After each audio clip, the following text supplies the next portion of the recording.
好，那便说正事。朕派去保护连霜的侍卫回来了，他们中途被人迷晕。说话间，萧玉观察着他的反应，而他不愧是身经百战的将军，情绪不显于色。不过，朕忘了告诉你，除了那2名侍卫，朕还安排了一个暗卫。凤九言手上的动作倏然一停，暗卫，哼，他还真是煞费苦心。皇后，就要和你那婢女团聚了，为何没有一点喜色？萧玉享受着魔高一丈的怅然，他审视着眼前的人，要看凤九言会有什么表情。彼时凤九言费尽心思地安排连霜出宫，他便直觉不对劲，遂多安排了一步暗棋。凤九言抬眸直视着他，他眸中似有淡淡笑意。萧玉有些看入了迷，可突然随着凤九言手中一个用力，萧玉眼部一阵剧痛，那整颗蛋黄白混杂的碎成粉，散在他眼睛周围。皇后，你想弑君不成？他怎能如此放肆？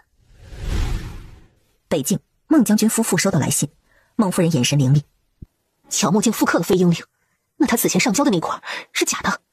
当初令牌交给你时，你没细看。这都是我的错，我两眼昏花了。你那是眼花吗？你是心软。他这夫君哪儿都好，就是太重感情。乔墨自小养在他们身边10几年了，自然有着割舍不掉的亲情，这就导致夫君很难对他设防。有错就该认，你一个眼花，差点害死飞鹰君。写封信将九言赔个不是。哎，夫人说的是，我这就写。师门不幸啊，是我交出了乔墨这样的逆徒，害了那无辜的微将。我是该好好向九言赔个不是。你太过苛责自己了，全心教养弟子是你为人师的本分。若你仍然认为自己有错，那我也有错。我晓得乔墨一直不服我待九言更亲，我们的偏待令乔墨心生嫉妒。哎，夫人切莫这么说，你没有错，错在乔墨贪心不足。还杵着作甚？随朕出去。凤九言有些意外，凌燕儿死了，萧玉竟然没有怪罪于他。回宫的马车上，你将林燕儿送去暗场馆了？是。如此说来，你早已知晓她是天生使女。是。为何不问朕？凤九言倏然蹙眉，这话有些莫名其妙。问他什么？萧玉直直地盯着凤九言。为何不问朕有没有宠幸过林燕儿？皇上，此事其实与我无甚干系，即便是使女也可承宠，因而我并未怀疑过什么。孟少将军做久了男人，倒是很懂这男欢女爱之事。皇上谬赞。凤九言真以为自己是在夸他。一阵诡异的沉默后，萧玉直言：林燕儿从未侍寝，朕给她荣宠，皆因在那4年间，靠着她的心头血，才能抑制住天水之毒。你是否早已知晓此事？是，我早已知道它对您的作用。想通一件事后，便可举一反三。萧玉想起，他当初拼尽全力的为自己解了毒后不久，凌燕儿就被判了流放之刑。你当初曾言，要解这天水之毒，需循序渐进。彼时你突然一次解了朕的毒，可是让朕彻底放弃林燕儿。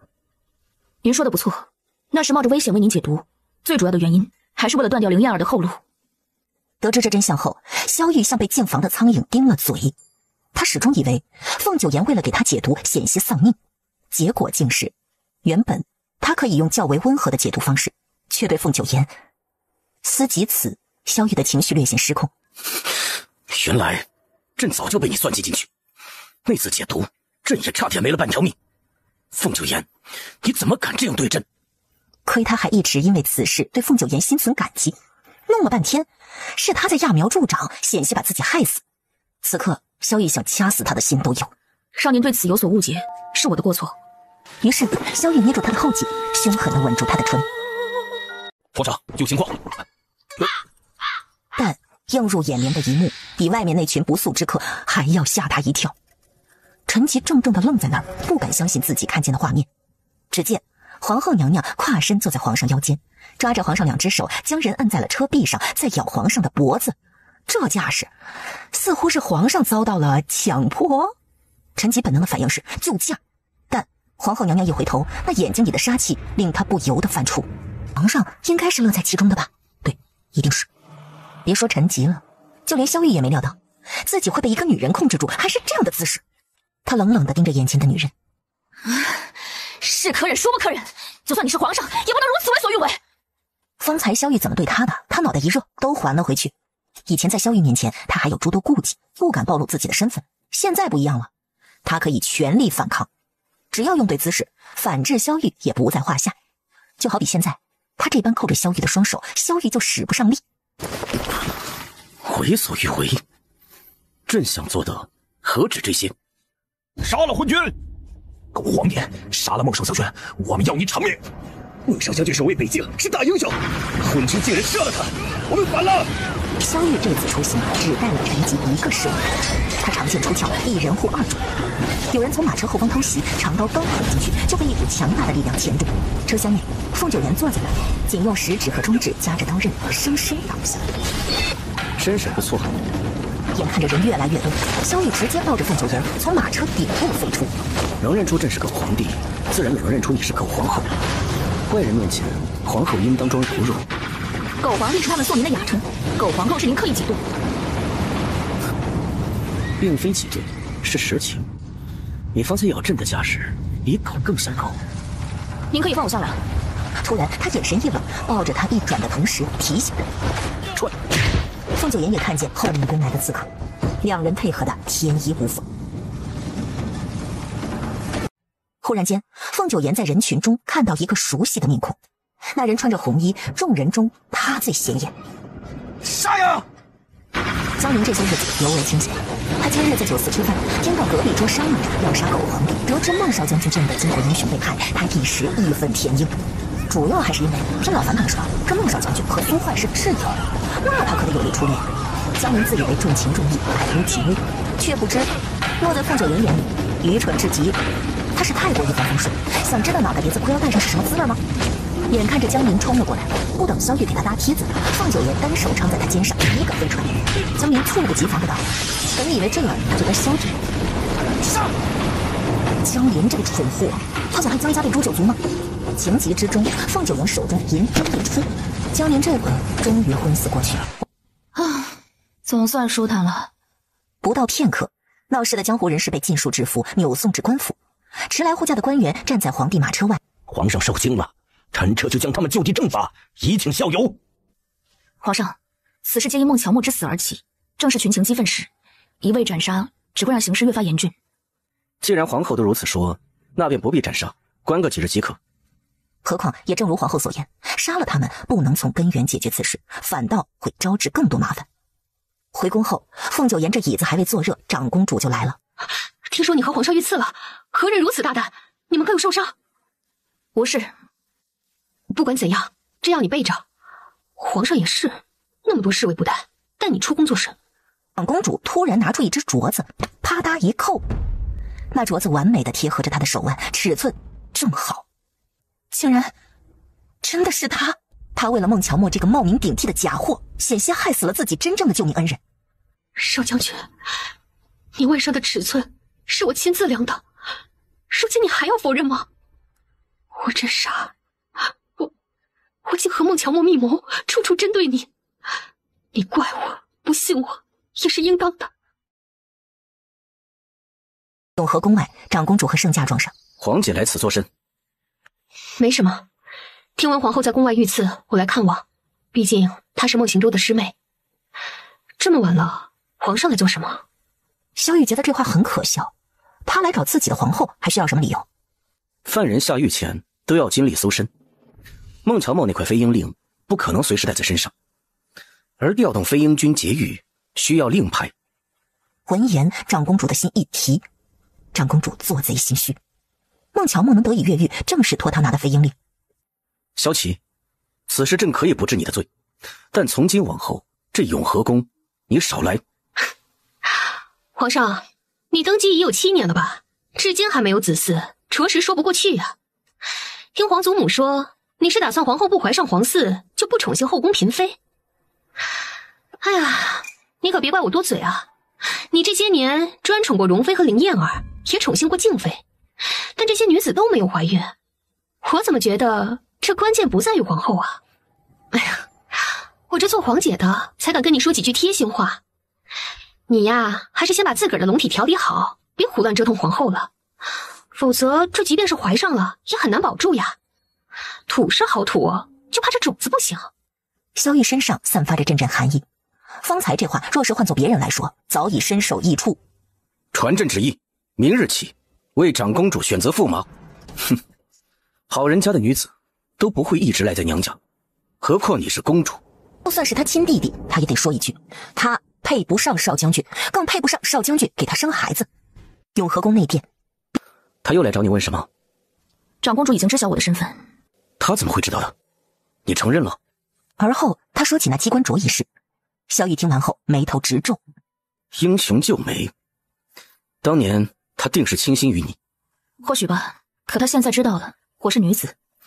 总之以后离他远些。萧玉恨不得明日就把长公主嫁出去。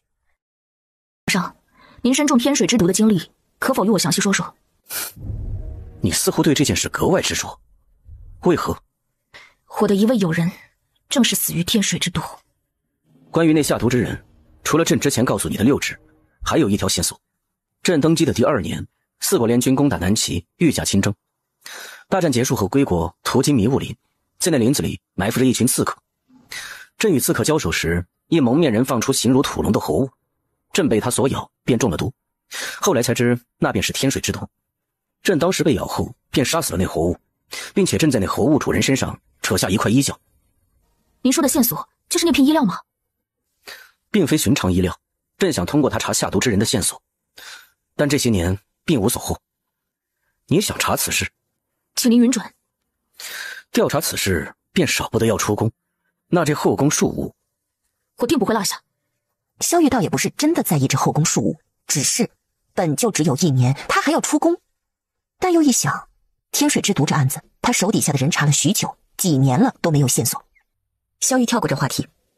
今日起，你去此成宫就寝。为何？孟乔墨死后，都说朕是昏君，甚至连江湖上都下了弑君令。你不该随身保护朕的安危吗？我本以为，若是将乔墨假冒以实公之于众，您的威望会受损。可如今看来，哪怕乔墨犯下滔天罪行，他们仍会为他辩屈，于您更是极大的损害。孟行舟是北大营的战神，他的死能引起多大的波澜，朕想看看，顺便揪出几个唯恐天下不乱的祭祭天。他的眼神含着暴力残虐。1个时辰后，紫辰宫，萧玉沐浴完出来。你打算睡在这儿？这难道不是显而易见的吗？你可知此处是守夜下人待的地方？我不介意。胡闹！若是宫人进来，瞧见你堂堂皇后睡在暖阁，会作何想？我不是那不谙世事的小姑娘，您的这些把戏，我看得出来。你看出什么？皇上，窈窕淑女，君子好逑。您是君子，但我并非那淑女。是，朕是有些喜欢你。没试过，怎知朕非你的君子？兵法讲究知己知彼，朕兵法也讲究视险击避，势利极进。我不会与别的女子共侍一夫，于我，您是险境，躲避是本能。朕从未宠幸过林燕儿，静妃朕也没碰过。过去的事朕无法更改，但将来朕……他或许是昏了头，竟与凤九言说这些，甚至想要做出承诺，只会有凤九言他一人。反正萧玉本就不喜欢那些妃嫔。林燕儿做到你喜欢的样子，你喜欢她吗？萧玉眼底一片冷色，将心比心。若是本就不喜欢的人，哪怕对方做再多，再合乎自己的要求也无用。他对林燕儿、对静妃他们是这样，皇后对他亦是如此。您若是还需要我守夜护卫，就请容许我待在这暖阁。朕还能说不吗？他将萧玉拒绝得如此彻底，萧玉便是有再多手段都使不出来。不愧是孟少将军，处理感情之事就像他打仗的做派，雷厉风行，当断则断，从不拖泥带水。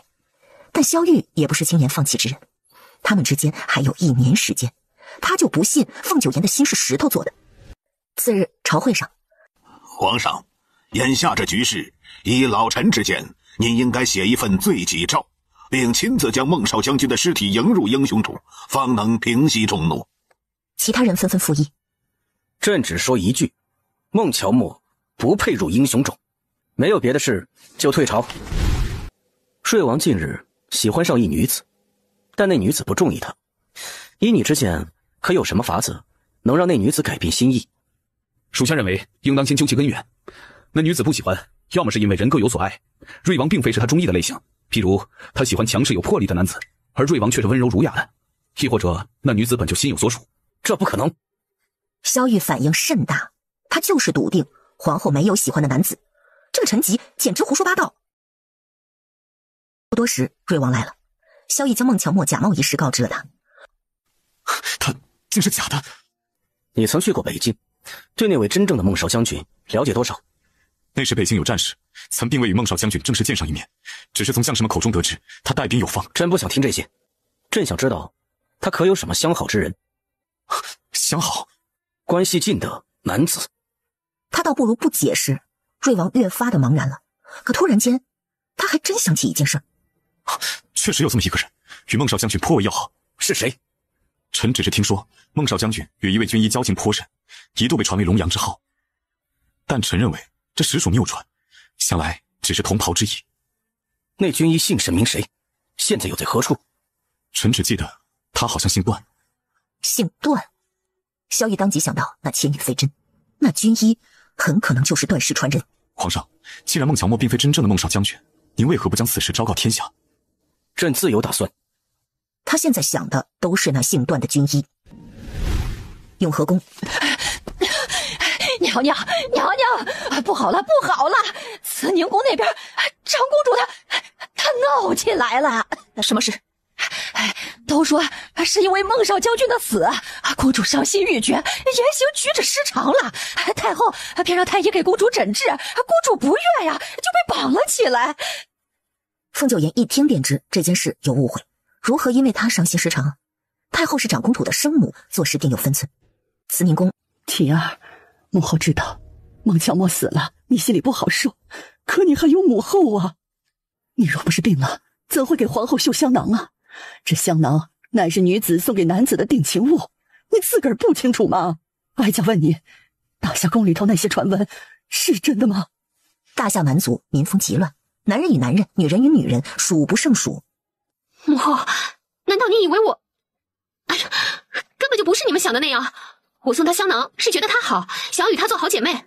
之前都是我误会了她，是你们太狭隘了。御书房里，长公主神志失常。皇上，慈宁宫那边是这么说的。不多时，静妃前来求见。娘娘，皇上正忙，您有什么事同奴才说也是一样的。明天是堂姐的忌日，本宫想请求皇上允许本宫一同去祭拜，劳烦公公了。娘娘放心，奴才一定把话带到。殿内，萧玉听完刘世良的禀告。容妃的忌日吗？近来事情颇多，他差点忘了。静妃有这份心倒是难得。新惠宫，秋红忙前忙后给娘娘挑选衣裳。娘娘，这可是您头一回和皇上一同出行，定要穿得好看些，把皇上迷得七荤八素的才好呢。堂姐忌日岂能穿得那般艳丽，素净些才好。是娘娘，但娘娘您穿什么都美若天仙。晚间，紫宸宫，萧玉已打算安置，却见皇后还在看书。这书有那么好看？我已让人去查近年来花罗锦的购买名册，闲来无事便找找那九尾蛇图案的线索。也可能只是寻常图样。北大营有个姓段的军医，千羽飞针，可是他教授于你的。朕要听实话，是他吗？凤九言的眼神一片清冷。是。你可知段家犯下谋逆重罪，被灭了九族，那人是段氏余孽，有罪。我知道。知道还不将他移交官府？还是说你有心包庇？他死了，死于天水之毒。他就是你说的那位友人？是。他已身世，皇上您若是还想治他的罪，也是不能够了。真的只是友人？这是我的隐私。你喜欢他吗？是。这没什么不能说的。萧玉那名为理智的弦蓦地断裂。难怪那姓段的会教你千羽飞针。他嗓音沙哑，克制着翻涌的情绪，那是一种他从未体会过的怒火。与其说是我用千羽飞针救了您，不如说是他。所以皇上，您不该将他冠以逆贼的罪名。在萧玉听来，他这是在维护那个男人。尽管萧玉心里有万丈怒火，可为了不将眼前的人推得更远，他硬生生地忍住了。你说的对，算起来，是他救了朕，朕该追封他，将他厚葬。别看他嘴上说的好听，心里却想着死得好。凤九言没听出他话里的真实情绪。追封倒是不必，他并不在意这些虚礼，只要皇上您勤勉治国，想来他也无憾了。你放心，朕一定让他死而无憾。凤九言突然感觉到一股凉意，可瞧着萧玉，他并无任何异样。不早了，你先安置，朕还有些公务。萧玉走出暖阁，脸色阴郁如暴风雨将至前那黑压压的天。凤九言没有告诉萧逸的是，段怀旭是为他而死，那天水之毒本是朝他来的，是段怀旭替他挡下。他也没有告诉萧玉，段怀旭早已将千羽飞针的秘籍给了他，但他忙着打仗，只学了一半，所以段怀旭中毒后，哪怕凤九言临时学了剩下的一半，也还是没能救得了他。因为这件事，他永远无法原谅自己。次日一大早，静妃就收拾好行装，带上了祭品。皇上还没下朝吗？静妃娘娘，请上马车吧。不可，皇上还未到，本宫怎能先上马车？娘娘，皇上指命我等护送娘娘，没说圣驾会同行。静妃顿时愣住，想来皇上政务繁忙，不打紧的，本宫等着便是。今日是已故容妃的忌日，皇上不可能不去。他派一侍卫去探，那侍卫回来后道：娘娘，皇上和皇后娘娘去军期间了。静妃哑口无言，这怎么可能呢？难道皇上忘记今天是什么日子了吗？定是皇后娘娘嫉妒你，嫉妒容妃娘娘，便拖着皇上去军期间了。不说这些了，皇后娘娘也是劳苦功高，有了这烛火枪，就不怕被烟偷袭了。回宫路上，凤九言提出：皇上，我想回凤府办些事。主要是找吴白，本想着让萧玉先回宫去。朕同你一起去。凤府凤宴陈氏参将十分忙碌，现在还未归家，便由凤鸣轩陪着凤父一同招待皇上。萧玉的视线落在凤鸣轩身上。瘦下了。犬子近日悬梁刺股，勤勉上进，自然就瘦下来了。哼，有什么用？又没法科考。萧玉听见了，他也记得曾判凤鸣轩3年不得科考，5年不得入仕。并非无用，读书测万卷，方有安身立命之本。该请魏先生，翰林院退下来那几位，中意哪位，朕便让他来凤府授课。凤父一听，呆愣住了，那可都是大儒啊，哪能由他们挑？皇上，当真能让他们教犬子吗？能。谢皇上。不必多礼，朕是你的姐夫，便是一家人。姐夫，我一定好好学，不负您的众望。姐夫。萧玉正要端起酒杯饮下时，凤九言倏然起身。皇上，臣妾吃饱了。萧玉察觉到凤九言的不悦，视线也随着他。皇上，时辰还早，您是否先去厢房歇息？萧玉没有拒绝，只是他行至半路，那凤鸣轩不知从何处窜了出来。姐夫，皇后她不温顺，您还在酒桌上呢，她怎么可以先离开呢？这不是没把您这个丈夫放在眼里吗？您是夫，又是君，她就应该好好伺候您，给您的倒酒，这添菜。姐夫，我跟您说，这女人就得管教，咱男人啊，就得来硬的，否则他永远瞧不上他就不服啊！您别看我这个样子啊，我可有好多的红颜知己呢。女人呢就像马，越是猎的马，就越得拿出点手段来。说者无意，听者有心。喝了许多酒，一双眸子漆黑幽深，好似深渊，牢牢盯着凤九言。凤九言站起身，是要回宫了吗？凤九言有些不明所以。突然间，萧玉环住他的腰，把人搂进怀里。他当即挣扎着要推开萧玉，萧玉将他抱得更紧了，下巴抵着他肩，侧着头，薄唇有意无意地擦过他耳畔、脸颊、颈侧。朕就该对你来硬的。陈吉守在门外，听见床咯吱作响，动静好像很大。今晚月色很美，但他莫名有些心慌。屋子里，凤九言坐在萧玉身上，呼吸凌乱。身下的人两只手被绑着，冷峻的眉眼间附着盛怒。松开朕！您喝醉了，好好清醒清醒。方才也不知道萧玉发什么疯，居然想对他来硬的，他岂是那么容易被他得逞的？突然，他后背着床，男人位于他上方，将他压制着。下次记得绑紧些。刹那间，凤九言呼吸一滞。夜深人静，凤燕尘将妻子扶到床上坐，生怕她磕着碰着，毕竟她现在是双身子的人了。周氏性子柔和，夫君，都说皇上残暴，杀人如麻，不可亲近，但我今日瞧着他也没那么可怕呀，反倒是皇后娘娘更加的不苟言笑，叫人不晓得如何亲近。皇后只是面冷，皇上才是黑心肠，表面所见并不都是可信的。皇上今晚喝了不少的酒，我们是不是该送一些醒酒汤过去？夫人周全，娶了你是我之幸。参将大人，皇上和娘娘已经歇下了。翌日，官员们到了大殿上，左等右等也不见皇上，直到刘氏良过来传皇上口谕，今日休朝。瑞王担心皇上身体抱恙，单独询问刘氏良。刘氏良面露难色，奴才也不知道皇上如何了。昨儿个皇上很晚才回来，还不让奴才近身，到现在也只有皇后娘娘在殿内伺候着。紫晨宫内殿，萧玉坐在床边，脸色阴沉如墨，俊美谪仙般的脸，右眼肿了一圈，乌青的，一看就是挨了一拳。萧玉昨晚太荒唐，借着酒劲儿想对凤九言用强。凤九言并非寻常柔弱女子，直接给了他一拳。此时始作俑者就站在他面前，手里拿着一枚剥了壳的鸡蛋。眼睛不同于身体其他部位，不能用内力强行散瘀，凤九言只得用寻常方法，但见效太慢，从昨晚到现在已经用了10多个鸡蛋。但萧玉这眼睛上的淤青还未褪去，以致他没法见人。萧玉一口气不上不下的，怎么都哄劝不好。他就没见过这么大力的女人，一拳头过来，他差点瞎了眼。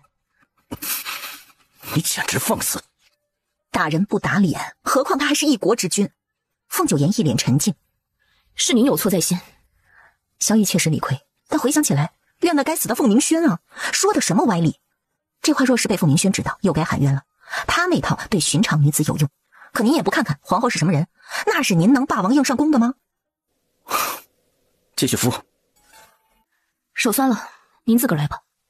这也是实话，他一夜未睡，净给他滚蛋了。萧玉这是偷鸡不成蚀把米，他怨不得别人，但他放不下架子。昨晚朕喝多了。您喝多了，怎么不对陈吉用枪？萧玉试图用醉酒蒙混，奈何凤九言油盐不进，一针见血地戳破他的借口。好，朕承认，朕确实有错，下不为例。皇上，瑞王求见。萧玉现在这模样，肯定是不能见人。不见。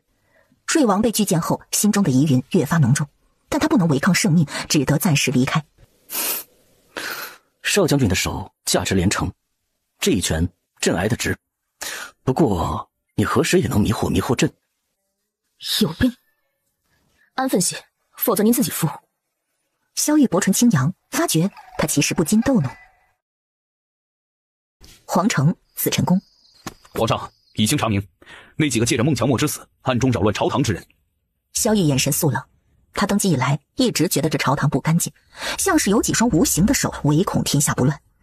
他们借孟乔墨一事惹乱子，殊不知萧玉就怕他们不出手。萧玉看了眼名单后，皇上，既然已经查出这些人，我认为是时候将乔墨假冒一事揭露了。萧玉抬头看着他，忽略他眼上还未完全消散的淤青，还是格外俊美的。你有何计划？这件事十分棘手，既要确保孟家不会受牵连，还要保证他不会落得个识人不清的污名。中箭后，乔墨本以为自己死定了，他想就这么死了倒也干脆，可是没料到，孟少将军，你醒了？是你救了我吗？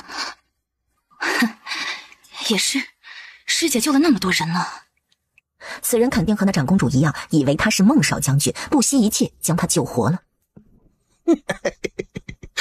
不愧是身经百炼的孟少将军，这副身体如同铁打的一般呢。明明致命的一剑，却还能活。那晚他找到乔墨的时候，乔墨看着已经死透了，呼吸全无，脉搏停滞。他本想剖开乔墨的身体头颅，看看他为何如此异于常人，没成想乔墨突然活了过来。活着好啊，重要的是孟少将军您终于落到我手里了。哎，你杀了那么多的良人，活该不得好死，你就应该死在我的手里。活着活着就能感受被我生生弄死了。不，我不是孟少将军，我不是。你好威风啊，少将军！你骑着高头大马经过时，我瞧得真真的。现在该你还债的时候了。不要，住手！我真的不是真正的。乔墨想要供出凤九言，却在关键时候被塞住了嘴巴。山洞口被轰开，发出巨响。乔墨已经被折磨得奄奄一息。梁国所派的杀手，就是你吗？你又是谁？凤九言速度如风，你要找的人。话落，他手中的长刀一出，他用刀鞘挑开那塞住乔墨嘴巴的破布。你早知道有人要杀你。乔墨，你死得其所了。一战梁国结束后，师傅便对外声称我重伤养病，被送到了隐秘处。你以为只是为了掩盖我回皇城的行踪吗？难道不是吗？替危强报仇，本不需要耗费这么久。我若想离宫，自有办法。真相是，北境不太平，我确实不能太早回去。他与师姐斗了这么久，还是棋差一招。你想调虎离山，却不知我也有不得不离山的迫切。也怪师傅没同你说清楚，一战结束后，梁国那边派了诸多高手，想要我的命。北大营里，我的心腹不止龙虎军和飞鹰军。自你假扮我以来，为我引出了不少梁国刺客，算是我护着你的命，直到如今。而今天这个是梁国最后一个刺客。哼，梁人睚眦必报，就算仇人死了，也要把人挖出来鞭尸剔骨。但他确实没料到，吴白传信告知皇帝那一剑没让乔墨死透，并且那磨刀手又喜欢在人活着的时候折磨，这些日子一直悉心养着乔墨。不是成天嚷着要报仇吗？龙虎军324人，便是324刀。不要，放过我！我求你放过我，师姐！他试图用苦肉计，却见凤九言果真没有继续对他动手，转身走了。乔墨大喜过望，看来师姐还是不忍心杀他。凤九言走出山洞后，看向外面站着的早已等候多时的几十人，男女老少皆有，他们都是那些龙虎军的家军，可以进去了。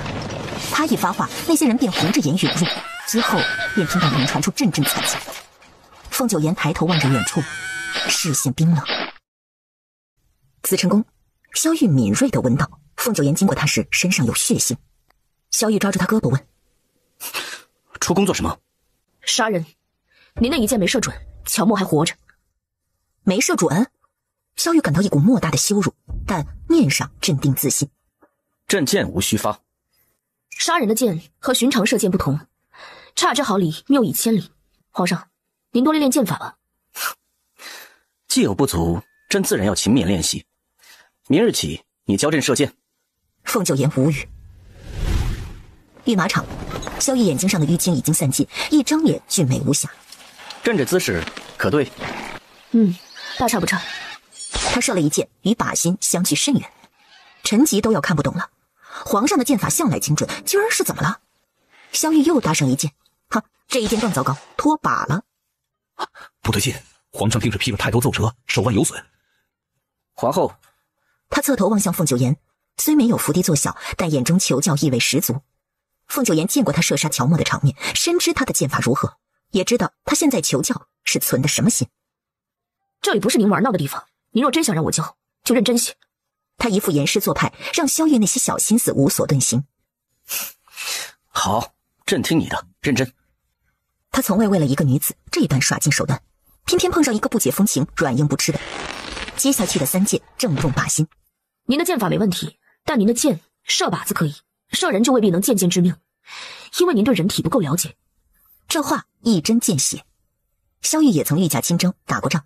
他不喜欢射箭杀人，觉得那很费劲，不能将假人立好后，萧玉正要射箭，一箭就得致命。萧玉毫不犹豫地对准了那假人的胸口，这一箭很准，若是真人必然会丧命。但凤九言十分镇定地走了过去，从假人胸口处拿出了一块铁片。皇上，这不是我们放的，是我私下放置的。萧玉并非要降罪，而是怪自己想太少。若是真人，不可能袒胸露背，尤其是那些战场上的将士。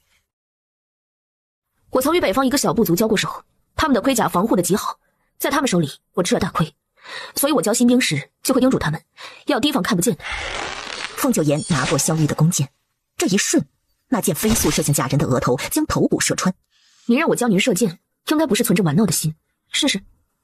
萧玉的手有些凉，直到这一刻，他才将凤九言教射箭一事认真对待。他承认，此前他并不觉得自己需要凤九言教，只是想与他多些时间相处罢了。而现在，凤九言的认真令他自惭形秽。那就请少将军赐教了。因材施教，若是那些箭法不如何的，我会让他们射击胸口位置，那块靶面较广，胜算高。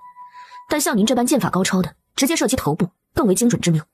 头部也有讲究，看似瞄准的是额头，实则瞄准的是脑后、头骨底部，也就是脖子后方的眼髓处。长公主的香囊已经绣完，想亲自送给皇后。长公主始终认为自己的皇帝配不上凤九言。皇上、皇后，你们这是？你来此作甚？长公主无视他的问话。在射箭吗？皇后娘娘，我也想学。萧逸就知道萧琪不安分，真该早点把她嫁出去。皇姐这几日神志失常，该好好待在慈宁宫将养。来人，送长公主回去。长公主可不是那娇滴滴的性子，见皇帝做得这么绝，直接从两人中间一挤，把萧逸撞开。皇后，一个是教，两个也是教嘛。这剑术上，我可比皇上有天赋。当年父皇还总夸我呢。凤九言从长公主身上看到了阮福玉的影子。皇后，你来决定。公主既然身体抱恙，就请回吧。皇后，既然皇后都这么说了，那我就先回去了。不过这香囊还请你收下。他拿出一枚香囊，塞进凤九言手里。你有头疾，这里面放着安神草，能让你舒服些。萧玉眉心一皱，皇后有头疾，这事儿他怎么没听说过？你的头疾严重否？老毛病，习惯了。当初林燕儿头疾发作，你给的那药，难不成是你自己用的？彼时他不知道凤九言有头疾，还为了林燕儿逼着他把所有的药交出来。皇上，您可以射箭了。也该与朕明说的。朕若是知道你也需要那药，绝不会逼你。皇上，我今日是教您射箭，不是与您回忆往昔的。他正说着，突然男人侧头凑来，在他脸颊处落下一吻。谢师礼。凤九言不由得攥紧了手，这谢师礼是谁占便宜，不要也罢。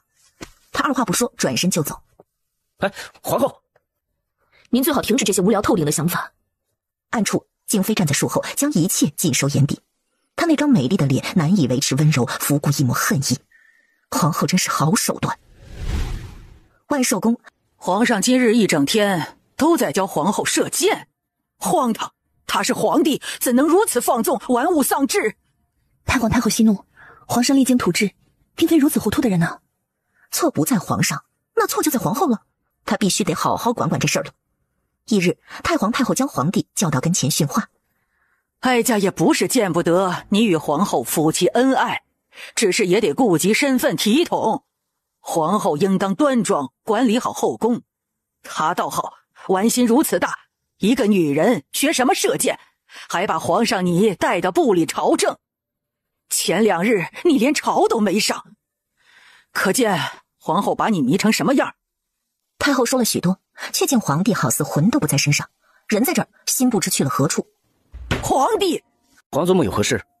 你又是做夫君的，应当好好管束自个儿的妻子。萧玉兀自倾巢，皇后岂是他能管束的？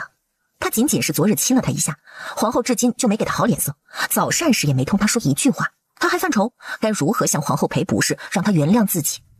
哀家就再给皇后1个月，这1个月里，你只管宠幸皇后，但1个月后，如果皇后还是没有身孕，你便……萧玉一听便知皇祖母真正想要什么。比起皇后，皇祖母更希望静妃怀上孩子。皇祖母，无需您为此事费心，朕只要皇后所生的嫡子。荒唐，荒唐啊！萧玉走出万寿宫时，静妃就站在外面，像是刚来，恰好迎面碰上。他赶忙行礼：“臣妾参见。”皇上2字还未出口，帝王已经掠过他，稳步走远了。静妃对着他的背影发怔：“娘娘，娘娘，皇上竟说只要皇后娘娘生的嫡子，那您……这是皇上的意思，我们怎好左右呢？必须得除掉皇后这个阻碍了。永和宫，萧逸过来了。皇祖母以你久久没有身孕为由，逼朕宠幸静妃。这件事我帮不了您。朕不愿碰静妃。请恕我说几句得罪的话，静妃也未必愿意被您碰。这宫里的女子各有各的无奈，您既然把她们纳入宫中，就该对她们负责，而不是收了她们却冷着她们，叫她们整日忧患得失，生出一身怨气。少将军倒是怜香惜玉。按照你这说法，你既嫁入宫中占着朕妻子的位置，却不让朕碰，就由着朕生出怨气吗？我从来不在乎这皇后之位，可朕在乎。皇后，朕在乎。朕只愿与你有个孩子。您这话与我是冒犯。你不是忠心之人吗？若将来的储君，南齐未来的帝王出自你腹中，得你亲自教养，他定能成为一代明君。他循循善诱，若是寻常人，可能就掉入这蜜糖陷阱中。但凤九妍十分清醒，他知道自己想要的是什么。他还有半年就会离开这皇宫，不想和萧玉有什么牵扯，生下他的孩子更加不可能。你别怕，朕只是假设。您还年轻，不必如此勉强自己。将来您会遇上彼此喜欢的女子，届时必然一切水到渠成。他这样的人，若是谁都不喜欢也就罢了，萧玉还能甘心些。可他偏偏喜欢那姓段的，那人到底哪里好，死了都占着他的心。萧玉顿生毁天灭地之感，想把那人的尸体挖出来，狠狠鞭尸，方才解恨。但转念又一想，他若真这么做了，只怕皇后转头就会用鞭子抽他。听起来荒谬，但皇后绝对干得出。新惠宫，静妃写了封信给她的父亲。孟乔墨死后闹事者诸多，他要利用这些人言将皇后拉下高位。次日朝会上，莫名掀起一股抨击皇后之风。皇上，有关孟少将军之死，这民间有2个传言愈演愈烈，都说是皇后娘娘祸乱君上，害死了孟少将军啊！皇上，鉴于孟乔墨此前就因为皇后娘娘的控告被关进了大牢，百姓们由此猜测，不足为奇。皇上应当先废后，待事情平息后，会一再恢复皇后的身份。愚蠢！上以女子挡灾，朕只怕更加颜面扫地。凤父一看皇上这态度，才敢开口。皇上所言极是。凤大人，皇后娘娘陷害孟乔墨是为了她的兄长，您的长子凤彦辰吧？毕竟那护城将军可是块香饽饽。皇上绝无此事啊！萧玉当然相信皇后，这些针对皇后的流言蜚语不像是空穴来风，定有人在背后谋算。若不找出此人，百姓们对皇后的误解只会越来越深，甚至那些江湖人士也会受到撺掇，对皇后下手。这件事带来的唯一好处便是，他又有理由去永和宫了。皇上，我恳请您派些人手保护凤家人。你的家人便是朕的家人，朕早已吩咐下去了。谢皇上。不必言谢。就算你不是皇后，不是朕放在心上的女子，单凭着你孟少将军的这个身份，你的家人也该得到保护。凤九妍有些恍神，他说自己是他放在心上的人。1年时间稍纵即逝，难道你要一再推开朕吗？给朕一个机会，可好？萧玉牢牢抓着凤九妍的胳膊，生怕她跑了似的。他认真的想要凤九妍一个答案。皇上，莫要说这些不切实际的话了。容妃才是您的心上人，您对她专情到多年念念不忘，为她舍身自竭。您对我只是一时的征服欲望，正如将军打仗，越是久攻不下，战意越强。一时的意乱情迷，哪怕如愿了，也不能成为长久的良药。说实话，您对容妃的长情，我钦佩。别让您多年的持守，因为我而变得分文不值。朕与容妃是竹马之交，对她并无男女私情。凤九妍眉心忽皱，没有情。朕绝无半句虚言。当年朕初登基，需要借助慕容家稳定朝纲，容妃也愿意助朕，是以朕将她迎入后宫。朕与她自幼相识，虽有深情厚谊，却无男欢女爱。萧玉定定地注视着凤九妍的背影，哪怕他近在咫尺，哪怕他再往前一步，就能将凤九妍牢牢拥入怀中。可事实上，他清楚，他们之间隔着许多道鸿沟，一个是那姓段的，一个就是容妃。那他就亲手将那些鸿沟填满。这件事，朕从未告诉过任何人。若你是因此不信朕对你有情，朕如今就与你说个明明白白。容妃入宫后，朕并未碰过她。后宫那些与她模样相似的女子，都是太后和大臣们自作聪明，朕一个都没碰过。您还是童子之身？童子可与和尚相连，可与帝王牵扯上，总透着些古怪。萧玉避开他的视线，表情僵硬着。是，容妃于朕是权谋之虚，林燕儿于朕是易毒之虚，静妃是因皇祖母要废你这个皇后，朕为了稳住她，与静妃逢场作戏，更别说其他妃嫔。朕就是想让你知道，朕从身到心都是干净的，这后宫的女人皆非朕所爱，唯有……可我心里有人。他死了，你要为一个死人守一辈子吗？你总要找个男人与你相守一生。不需要，男人我宁缺毋滥，何况我一人逍遥自在，不是非得找个男人相守。此外，我不接受你，不仅仅是因为别人，更重要的是，我的确不喜欢你。我喜欢温柔善解人意的良家夫，能为我洗手做羹汤，能相妻教子。萧玉心中愕然，他说的是人话吗？为何他有些听不懂？让男子为他洗手做羹汤，还要相妻教子，他说的这些都是女人该干的，他干脆说要娶妻得了。你煮羹汤是吗？简单，朕能做。凤九言只觉得他疯了，自己只是举例子，并非他做到自己说的这些，他就是自己喜欢的男人了。来人，传御膳房总管。皇上。凤九言想更正萧玉这错误的想法，可他已经走了。他站在原地，浑身发凉。他为何怕阮福玉？就是因为阮福玉那死缠烂打的本事，不管他如何冷脸拒绝，都赶不走。如今萧玉也成了这样，但他笃定一个养尊处优的皇帝是做不出什么名堂的。1个时辰后，萧玉回来了，5菜1汤，有荤有素，色香俱全。朕可不是那五谷不分之人，都是朕亲手做的，尝尝。凤九言拧了拧眉，将信将疑地拿起筷子，先尝了口那绿油油的菜叶，味道不错。他又喝了口汤，鱼肉鲜嫩，汤鲜美。朕自小被送去宫外习武，并非什么娇滴滴的皇子，天上飞的、河里游的，朕都会做。你若是不信，可亲眼瞧着朕下手。他如今这模样，在凤九言眼里根本不像那暴力狠绝的帝王，倒真像个寻常厨子。我信。朕能为你做羹汤，但这相妻教子，你是不是得先给朕生个皇子？如此，朕才能证明。皇上，您知道，我并非这意思。您是一国之君，我不敢妄求您做这些。你吃了朕做的菜，却什么都不认。少将军领兵打仗，也是这般出尔反尔吗？是您对此事有误解，我从未允诺过。你想白吃白喝？萧玉冷嗤了声。凤九言心想，他只吃了1口菜，喝了1口汤，竟背上这样大的罪名吗？不打紧，朕温柔体贴，不与你计较。但你总得给朕一个机会，试着了解朕。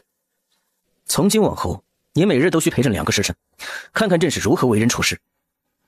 再不说话，朕就吻你，直到你答应为止。1个时辰。好。萧玉将他拉回桌边吃饭。次日天还未亮，皇上，宫门外出事了。宫门外纠集了许多百姓，还有士兵，他们敲响丹文鼓，要为孟少将军申冤，还要求皇上您罢黜皇后。那些暗中作乱的，不是都被关押审问了吗？是，但这2日似乎又有人赌不如输，输则须查其源。宫外那些人不过是被利用的无知之辈，且让他们闹着，闹得越狠，漏洞越多。您说的是，属下这就安排。御书房，凤鸣轩笑得见牙不见眼。皇上姐夫，我是来向您谢恩的。这几日啊，我读了好多书，没给您丢人。这个是我的一点小谢礼。看到什么后，倏然间，年轻的帝王冷了脸。混账！皇上恕罪，姐夫您别生气，我错了，我再也不敢了。萧玉听着那一声声姐夫，怒火慢慢消了下去。朕该替皇后好好管教你，但念你初犯，朕便没收此物，退下。身为帝王，阴阳交合之道也是必学的一门功课。他15、16岁时就看过此类书籍，自诩已经通其道。奇怪的是，他从前看这些只有嫌恶，可眼下他看着看着便有些入迷，且深陷其中似的神游天外。皇上，皇后娘娘求见。皇后，何事？这是买过花罗锦的人员名册，我打算明日出宫查他一番，望您恩准。准。你要出宫便出宫，还有什么事吗？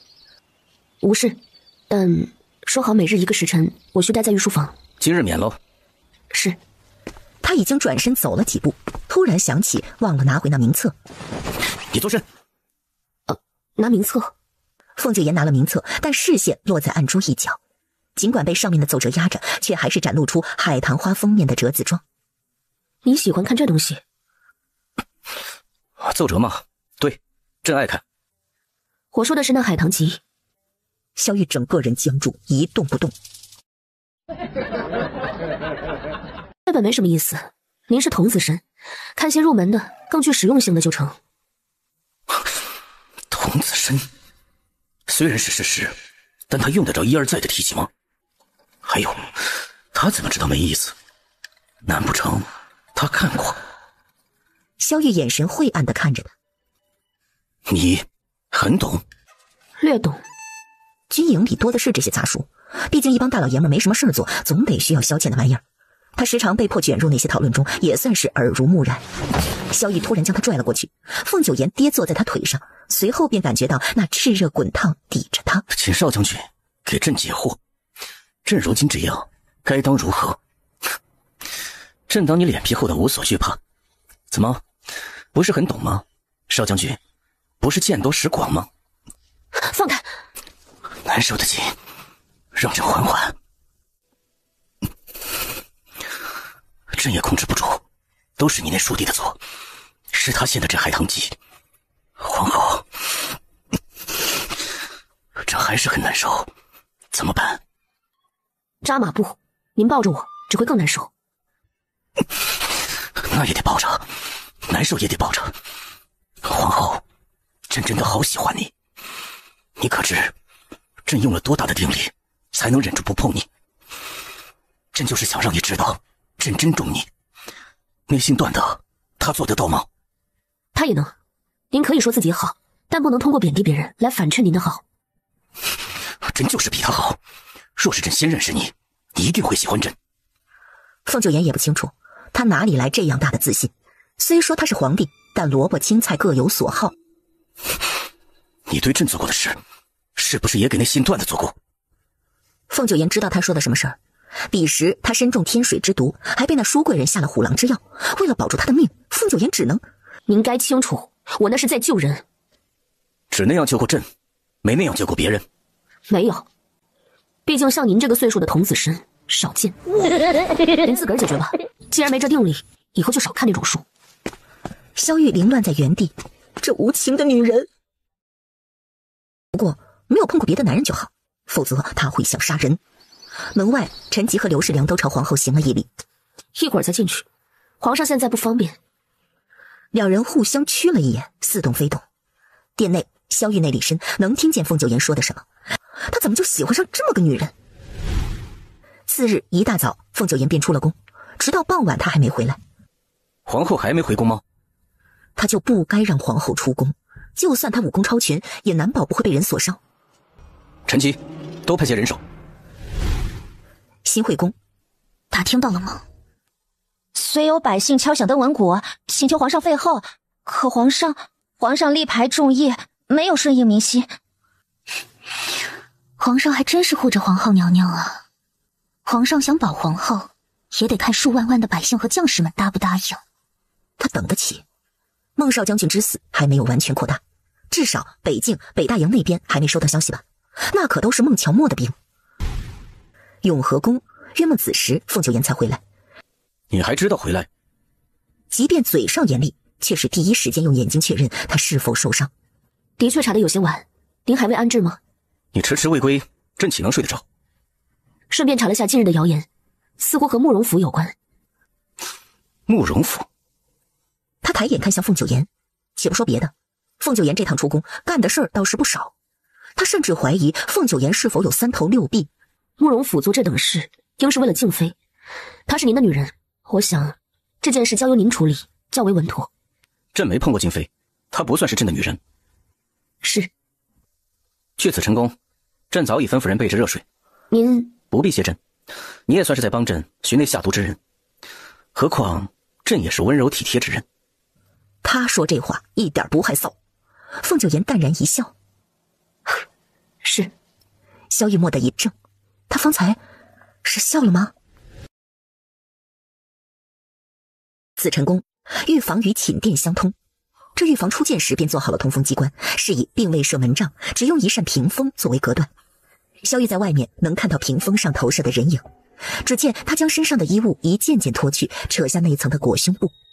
萧玉一面想做君子避开视线，一面又忍不住多看了几眼。直到他走下池子，萧玉怅然若失。凤九言今天去了很多地方，确实疲累，经热水浸泡便觉浑身舒畅。2盏茶后，他一脸正色：早些睡，慕容府的事朕会处理。是。一夜无眠，萧玉辗转反侧。天快亮的时候，凤九言一翻身，好似碰到什么东西，睁眼一看，遂发现萧玉坐在他床尾，幽怨地盯着他。皇上，您这是？你无需再留宿紫晨宫。他倒是信任萧玉睡得那么熟。萧玉昨晚差点控制不住，想要对他做什么，到底是高估了自己的忍耐力，忘了自己也是个血气方刚的大男人。好，再过几日便是花神祭，我排了出戏，您是否先过目？你安排就好，朕信得过。午后，太监奉皇命前去新会宫传旨，秋红跟着静妃一同听旨，以为会有什么好事。故而褫夺静妃封号，去协理6宫之权，降为贵人。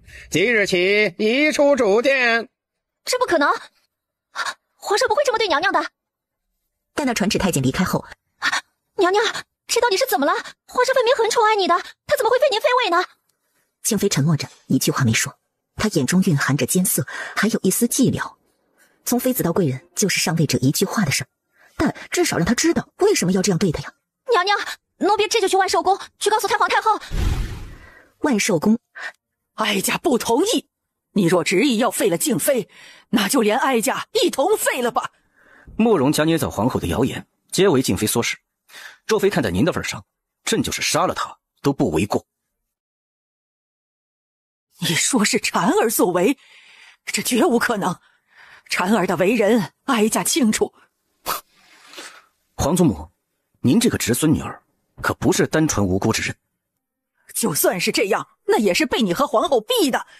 婵儿那么好的姑娘，你负了她，令她难以自处。哼，皇后也不是什么好东西，妃嫔犯错，皇后也难辞其咎。是非对错，想必你心中早有定断。皇后极好，每日御书房办驾是朕的要求，哪怕真有什么您没脸说的事，那也是朕强迫的她。朕还有政务处理，便不打扰了。他就这么走了。慕容婵被废妃位一事，在他这儿没有转圜的余地。永和宫，娘娘，娘娘，莲霜回来了，他的心情分外复杂，没能按照娘娘的安排逃走，只怕会拖累娘娘。可是他又很想留在娘娘身边伺候，与娘娘共患难。我已知晓，这并非你的错。万神祭，娘娘，那是什么？4月初，民间有祭花神的习俗，此番皇城大办，是为皇上与民同乐。萧逸不止惩治了慕容婵，还降罪于慕容家。其父慕容怀官降2级，连解释争辩的机会都没有，就被贬出皇城。万寿宫，哀家以为你是个聪明的孩子，可你究竟是怎么想的呀？你把自个儿害了，还牵连了穆族。婵儿，你太让哀家失望了。只求太皇太后救救父亲，婵儿有错，愿一人承担。你要如何承担？你如今都自身难保了。皇家无情，皇帝定是早就盯上了慕容家，你这一出，算是直接将把柄给了他。如今看来，皇上是彻底厌了你了。是哀家看走了眼，也罢，都退下吧，哀家乏了。明日哀家就回玉阳山。太皇太后，姑婆，求您再给我一次机会。天牢重地，刑房内惨叫声连连。皇上，臣没有卖国呀，没人指使臣是为了南齐的社稷。臣是真心觉得孟少将军死的冤枉啊！皇上，臣也是冤枉的呀。木架上绑着的正是在孟乔墨死后暗中做推手的几人。那些工人在朝堂上指责皇帝残害忠臣的只是愚昧，但这些藏在暗处出言挑拨，甚至传出流言的，才是真正的恶人。皇上已经上了大刑，可他们始终没有招认。萧逸的视线敏锐深邃。你们自诩清白忠心，朕便不会让你们死。话落，他面上浮现残忍暴力的笑意。当晚，萧玉一手血腥地回到紫晨宫，下意识地望向暖阁，心里好似空了一处，怎么都无法填满。但总好过将肉摆在眼前，却要忍着不能碰，如此是在折磨他自个儿。永和宫时辰已晚，凤九言还未安置。他看遍宫里的奇闻异录，没有找到九尾蛇的线索。不，娘娘，您在找什么吗？九尾蛇。只见莲霜怔愣地呆住，表情有些微痛苦。你见过？奴婢不知道，只是突然间头好痛。看清楚些，好好想想，是否见过他？莲霜看着那图样，忽而呼吸急促，险些喘不过气来，同时他脸上流露出惊惧的神情。娘娘，奴婢好像见过，可奴婢想不起来，而且奴婢好害怕。不是什么大事，你无需勉强自己。莲霜的诸多反应实在不寻常，凤九言对此事伤了心。次日一早，萧玉来到永和宫用早膳。他晓得凤九言有早起练功的习惯，但永和宫毕竟人多眼杂，他定是放不开。紫晨宫设有5场，你大可去那儿练功。凤九言心不在焉地应下。皇上，我想出宫查一查莲霜的身世来历。一个婢女有什么可查的？她很可能见过那九尾蛇图样。既然如此，是该好好查查。但你一人出宫，朕不放心，让陈吉跟着你。陈吉是他的御前侍卫，也是他身边最近的人，将这人给凤九言用，可见萧玉对他的重视。您的安危更为重要，你若是实在担心，另给我1名侍卫就好。你也知道朕担心。凤九言愣了一瞬，这人就上手了。萧玉那大掌握住他的手，让陈吉跟着，朕只信得过他，否则朕就不准你出宫了。凤九言拗不过他，遂应下。万寿宫，太医们如同头顶悬剑，小心翼翼地骑兵道：皇上，太皇太后是脑部中风，甚是危险呐。皇祖母，哀家老了，不中用了。你自小就命苦，哀家就盼着你身边能有个知心人。别怪哀家，哀家并非瞧不上皇后。皇祖母，别说了。哀家只有一个遗憾，看在哀家的情面上，全了婵儿的心意，可好？皇祖母，您定能够长命100岁。就在他说完这段话没一会儿，太皇太后病情加重。皇上，老臣堪堪稳住了太皇太后的病情，可他老人家十分虚弱，只怕是一旦再受刺激，便是华佗在世，也是药石无医呀。当真是脑部中风吗？婵儿她是个好孩子，哀家对不住她，对不住慕容家。玉儿，祖母求你好好待她，哀家不想带着遗憾入黄泉。他的气息越来越微弱。朕答应你。殿外，贵人，皇上有令，命您回去准备，待会儿便侍寝。侍寝？公公没传错话吗？太皇太后病得这样重，皇上怎会？贵人没听错，奴才也没传错，您先回吧。皇上，太皇太后是朕为你寻个男人，还是你自己动手？皇上，你……皇祖母为了你，可谓是费尽心思。但这种类似的手段，他还是个孩子时就已经见识过了。皇上，臣妾不知您是何意，太皇太后她怎么了？既然做得出，就要承担该有的代价。现在，该你选择了。皇上，臣妾真心爱慕着您，您为何不能看看臣妾呢？萧玉冷厉无情，为了一己之私，他竟将皇祖母置于危险之地。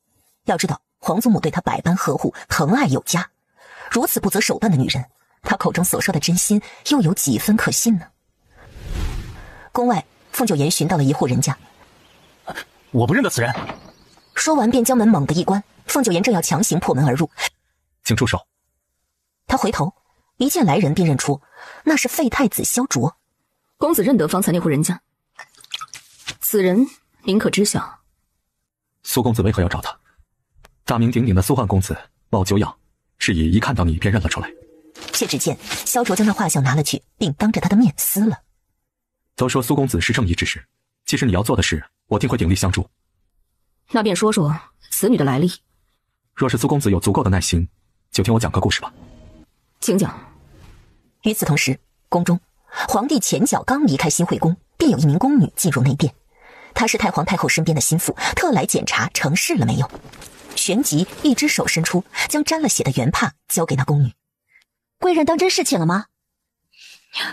若是不信，可让嬷嬷来验尸。贵人得罪了。那宫女直接进入帐内，不过片刻，宫女出了帐，对着里面的人行礼。恭喜贵人，不日定能心想事成。方才奴婢冒犯贵体，但这也是太皇太后的意思。慕容禅耳边回荡着皇帝离开前的警告，若将此事说出去，他的父亲就不只是贬官这样简单了。无需多言，你可以去向太皇太后复命了。永和宫，凤九言刚回来，便听说太皇太后突发急症，又听闻皇上宠幸了慕容禅，他当下并未想太多，先去了万寿宫，但太皇太后没有见他。等他回到永和宫，孙嬷嬷来报：哎呦，娘娘啊，皇上已经等您好一会儿了。你莫要误会，朕没。那下毒之人的身份可以从莲霜入手。今日我先去了凤府，根据家丁的描述，画下了莲霜儿时的画像。你就没什么要问朕的吗？太皇太后还好吗？皇祖母已无大碍。还有呢？你就不问问朕，是否真的宠幸了慕容禅？这是您的私隐。隐私？若换做那姓段的，你也会这样不在意吗？等您冷静下来了，我们再谈正事。凤九言推开他，朝着内殿走去，忽而听到砰的一声，萧雨直接踹翻了殿内的屏风。朕很冷静，也不想谈什么所谓正事。你如此奔波，就是为了查出杀害你心爱之人的凶手，与朕何干？朕不过是顺便的。最后那句话，他的声音降下来，更像是说给自己听的。随后他便拂袖而去。为君者应当冷静自持，您这是在做什么？朕不够冷静，也是被你的冷漠所逼。难道我说假话您就爱听了吗？是，朕就爱听假话。好，那我便是十分在意。如果您宠幸了慕容禅，我会伤心难过。凤九言毫无感情地说着这番话，他的初衷是想让萧雨知道假话未必就动听，最终的目的是让他冷静下来，一同商议正事，早日抓到那下毒之人。假话这样敷衍，不如不说。其实您不必特意解释此事，我相信您不会受人所逼，做出违背你本心的事情。这是真话假话？真话。原来你这么信任朕，那你早该这样说。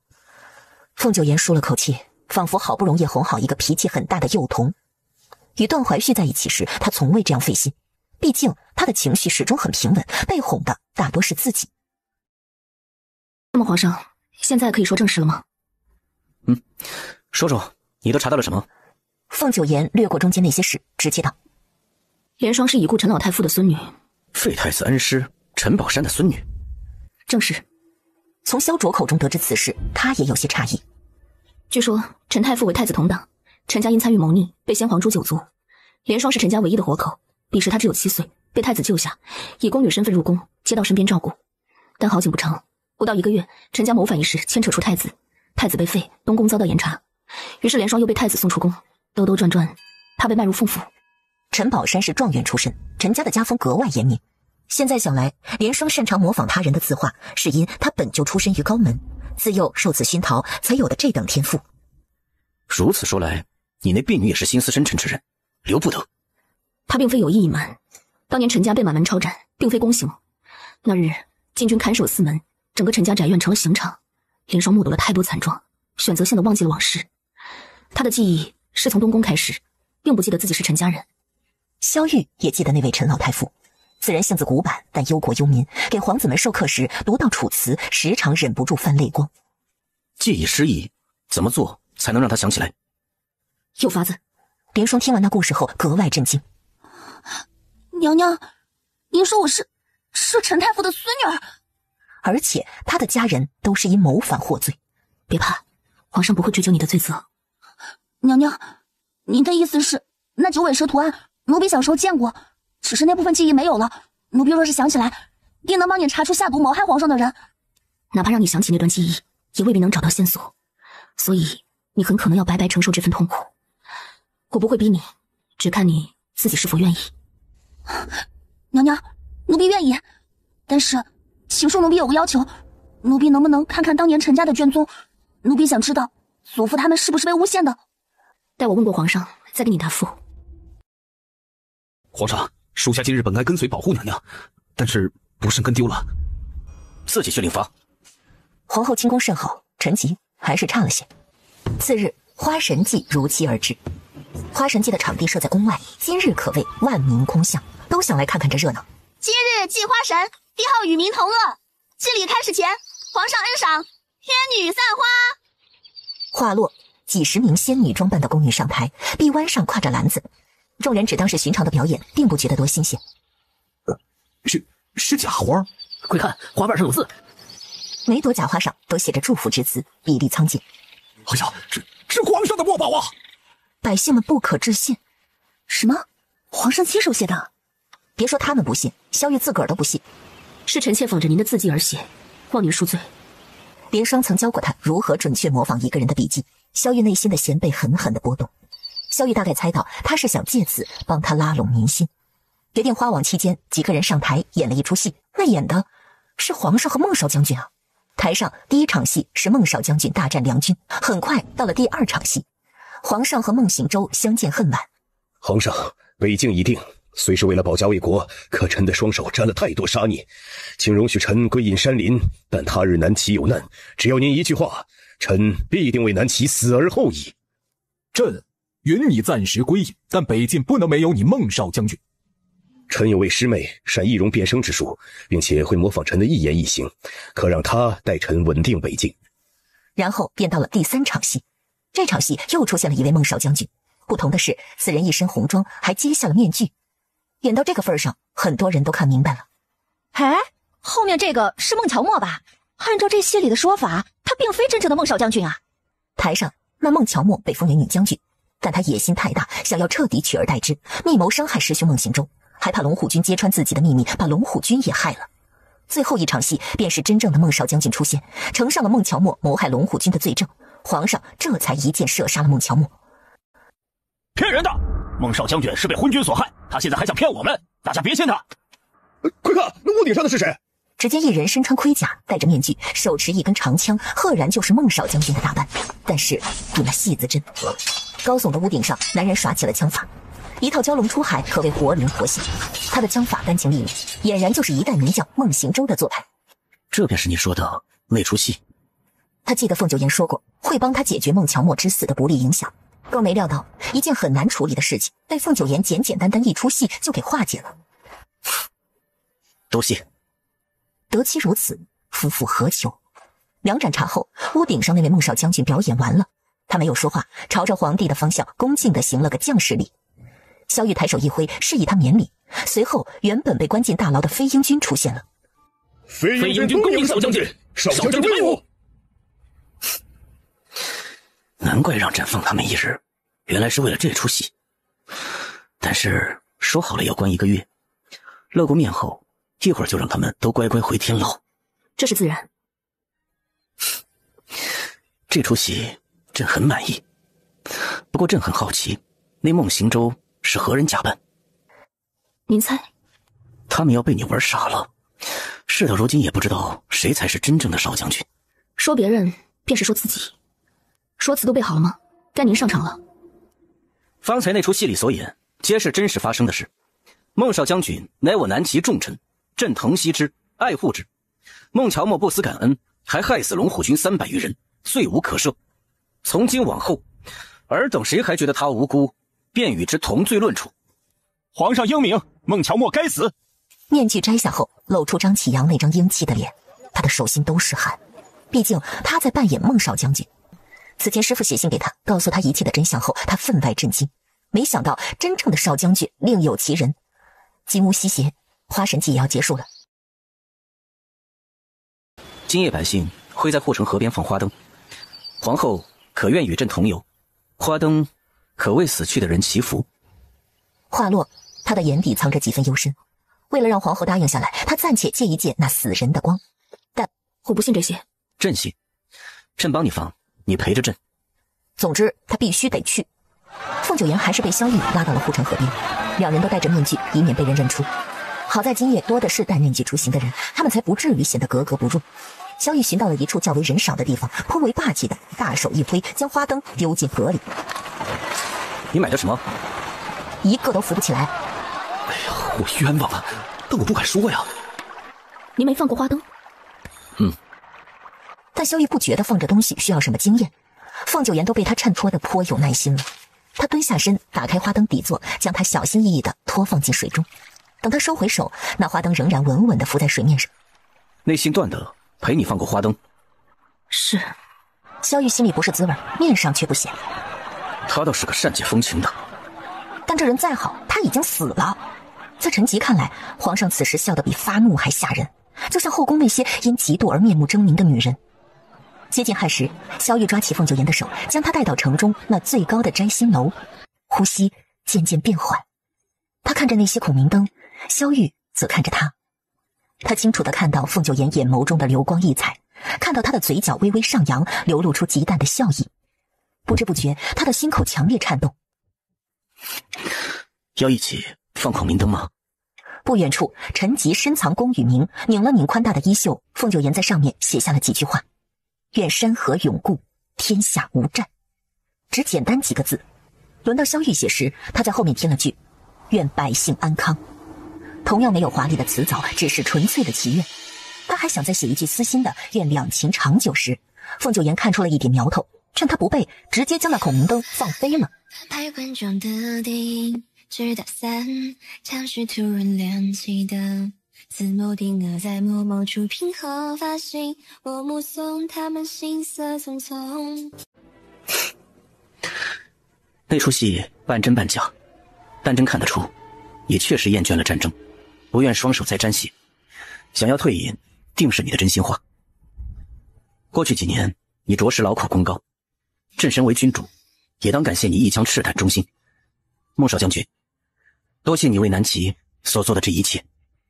人各有命，天降大任，你我都推举不得，唯愿皇上原小人治理好南齐，不叫万千将士的血白流。朕欣赏你的才能，喜欢你的刚正坦诚。若是有你在朕身边，南齐定能……皇上，我明白您的心意，请恕我心如坚石，不可专业。凤九言挣脱了他的手，转身对着他恭敬行礼。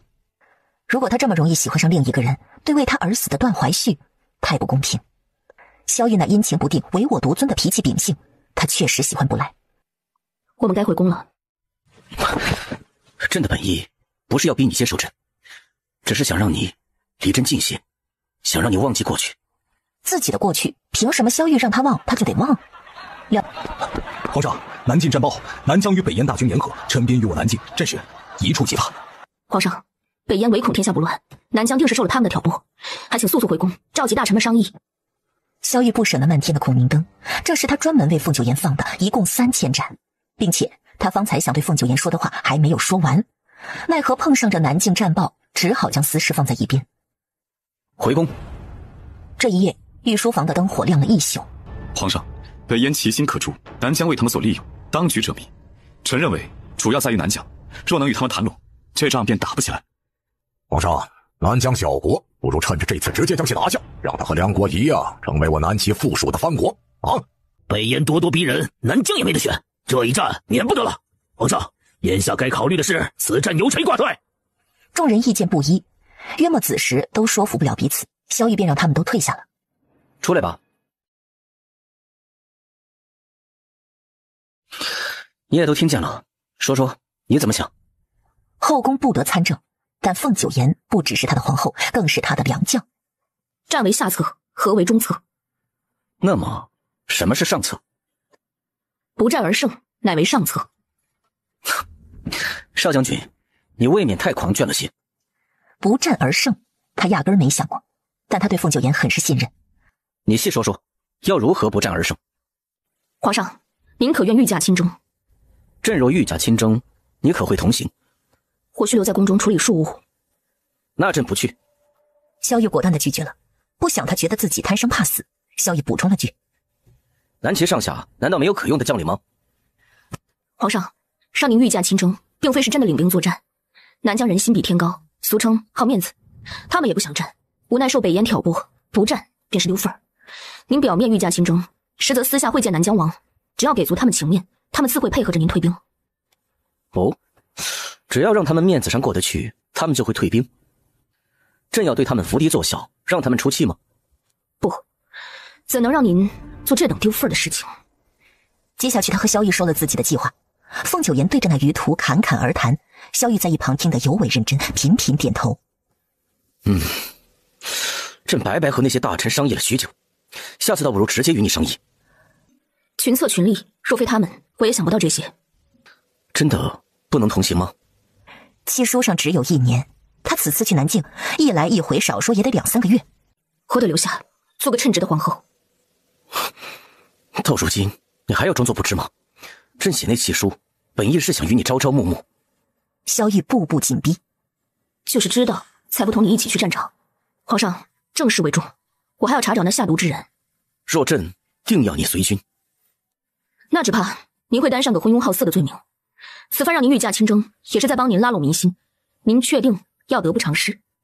萧玉眉宇生冷，他得到什么了？凤九言连一根手指头都不让他碰。午后，宫外某处医馆内，连双忐忑地半躺在长椅上，然后他做了个梦，那梦无比真实。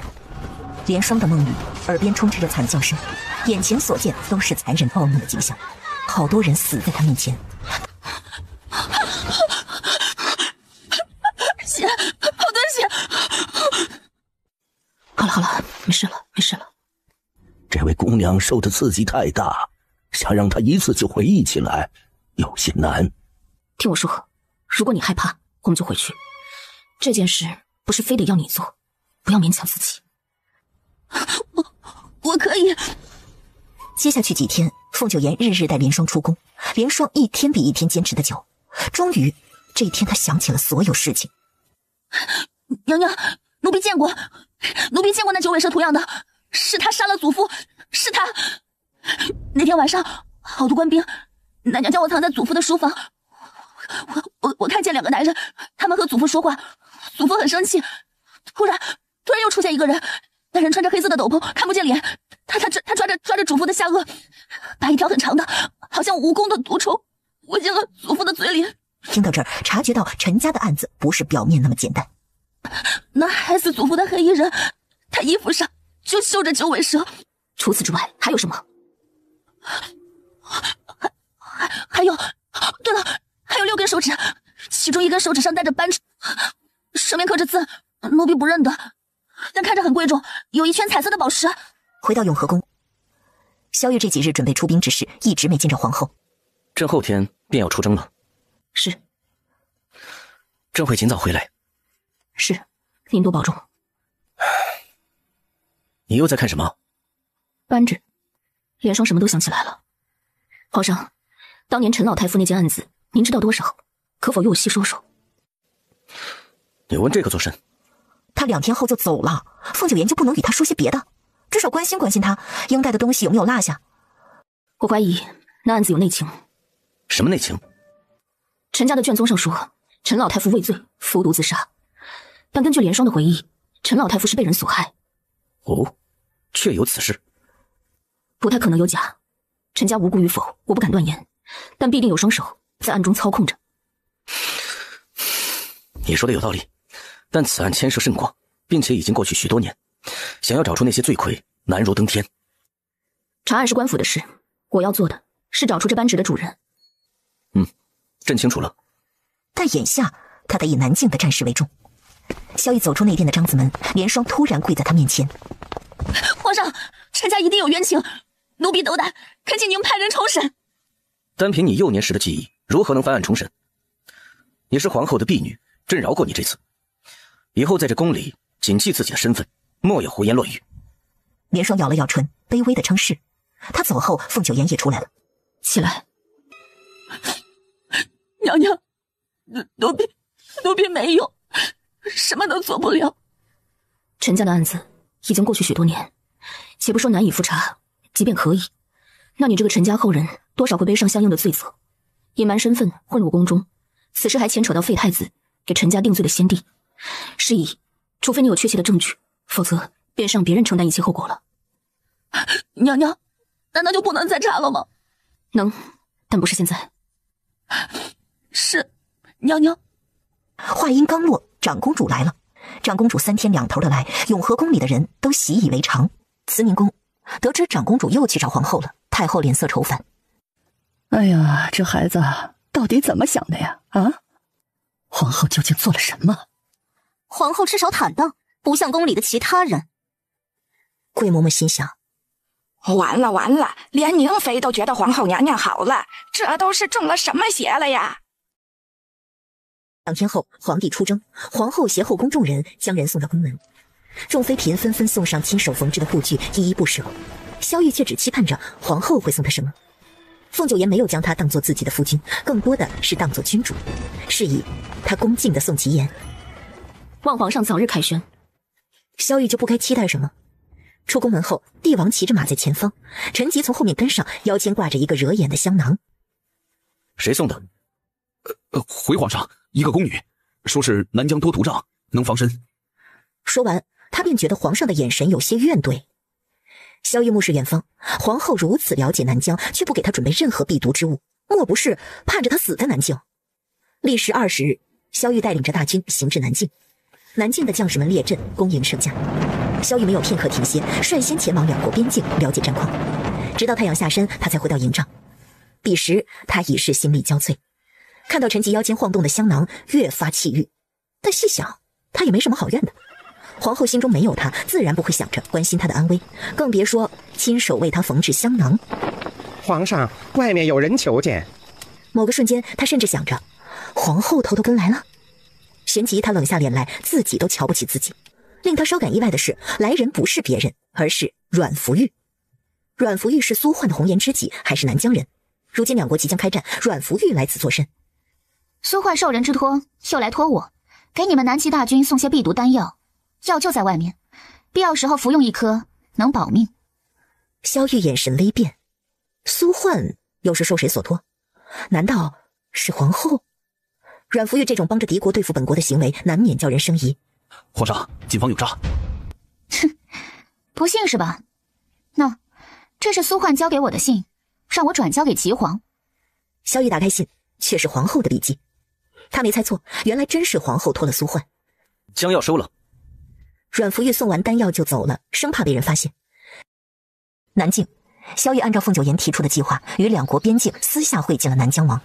齐王，该说的双方使臣都已说明，南齐将士掳走我的子民，南疆与你开战，乃情理之中。犯事者，朕会按照律例加以严惩，另外对你们予以补偿。南疆王可知朕为何要御驾亲征？这萧玉登基之初就御驾亲征过，可谓英武勇猛。天下间除了北燕那位皇帝，其他皇帝都不似他这般文武双全。就算你御驾亲征，南疆也不畏战，我们可有北燕5万大军相助。南齐英雄辈出，朕本不用御驾亲征，之所以亲自来南京，便是想与你见上一面，当面解除2国误会，不让北燕趁虚而入。南疆王有些发怔，这齐王不远千里而来，是为了见他？再想想那北燕，当初也只是派了1位使臣，还是鼻孔飞到天上的模样。南疆大败北燕，岂不更加快哉？你想跟北燕打？不是我，是你。南疆王高渐虽是小部族，却有大战北燕之胆量。先诱北燕大军助你攻打南齐，实则与我南齐暗通款曲。南齐提供100架烛火枪，助你南疆将5万燕军尽数歼灭。从此南疆闻名于天下。毕竟敢将北燕玩弄于股掌之间，南疆王，你敢为天下先？这是他给自己安排的戏，一场能让南疆大败北燕，让天下英豪刮目相看的好戏。从此哪个国家想攻打他们，都得好好掂量掂量。 5万大军尽折损于此地，北燕必定不甘心。将来再战，我南疆如何应对？与南齐结盟，在南部设下坚实的防线，共御北燕。北燕想要攻南疆，我南齐必定第一时间出兵，拼着一死也会为你南疆挡下千军万马。好处都让南疆得了，南齐想要什么？南齐要的是不战而胜。盟约已成，南疆自会撤兵，共御北燕。接应保护他的人中就有阮福玉。阮福玉朝着萧玉行拜别礼，表面恭敬，心里却暗骂：哼，就是你这贱人，霸占了苏焕3年。皇上，那妖女好像对您有杀心。萧玉不以为意，凭那女人的本事，杀不了她。时值6月，天气转热，宫外吴白向他禀告：少将军，掌柜的他们查到，这扳指像是天龙会的物件。天龙会，那是当年被武林盟荡平的魔教。天龙会初建时得了块宝玉，几位元老将宝玉制成扳指，并镶嵌上7彩宝石。那几人在天龙会资历甚高，从来不以真面目示人，甚少露面，因此江湖上也只是传闻，没人真正见过他们。这扳指也是查了许久才查到的线索。他很在意当年在北境，他们要杀的是孟少将军还是苏焕。苏焕与天龙会有仇，孟少将军没有。回宫后，凤九岩将此事写进信中，第一时间告知于萧玉。这信送出去后没几天，南境战报传来，长公主跑来永和宫，胜了，皇后胜了，南疆退兵了，南齐没有分一兵一卒，并且那南疆和北燕打起来了，5万的燕军都被南疆给围剿了。啊，还有呢，听说北燕本来想要用烛火枪对抗的，结果按照熊岩那图纸制作出来的烛火枪，无一例外全都炸膛了。这可真的是太大快人心了。这件事都在凤九岩的意料之中。按照这态势，萧玉他们也快回来了。毕竟这场仗于南齐来说，只是借用了100架烛火枪。另一边，北燕国境内，燕皇突发恶疾，近日由太子监国。你们在说笑吗？5万大军，死的死，抓的抓，一个都没回来。殿下，对付南齐，我们有周密的计划，可谁也没想到南疆竟倒戈相向，打了我们一个措手不及。一帮蠢货！南疆敢这么做，定是早已与南齐合谋。既如此，这次北燕便先攻南齐。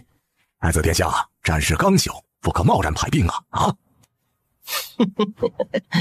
！5万不够，就派30万。北燕多的是人，南齐这块肉，本宫早已垂涎了。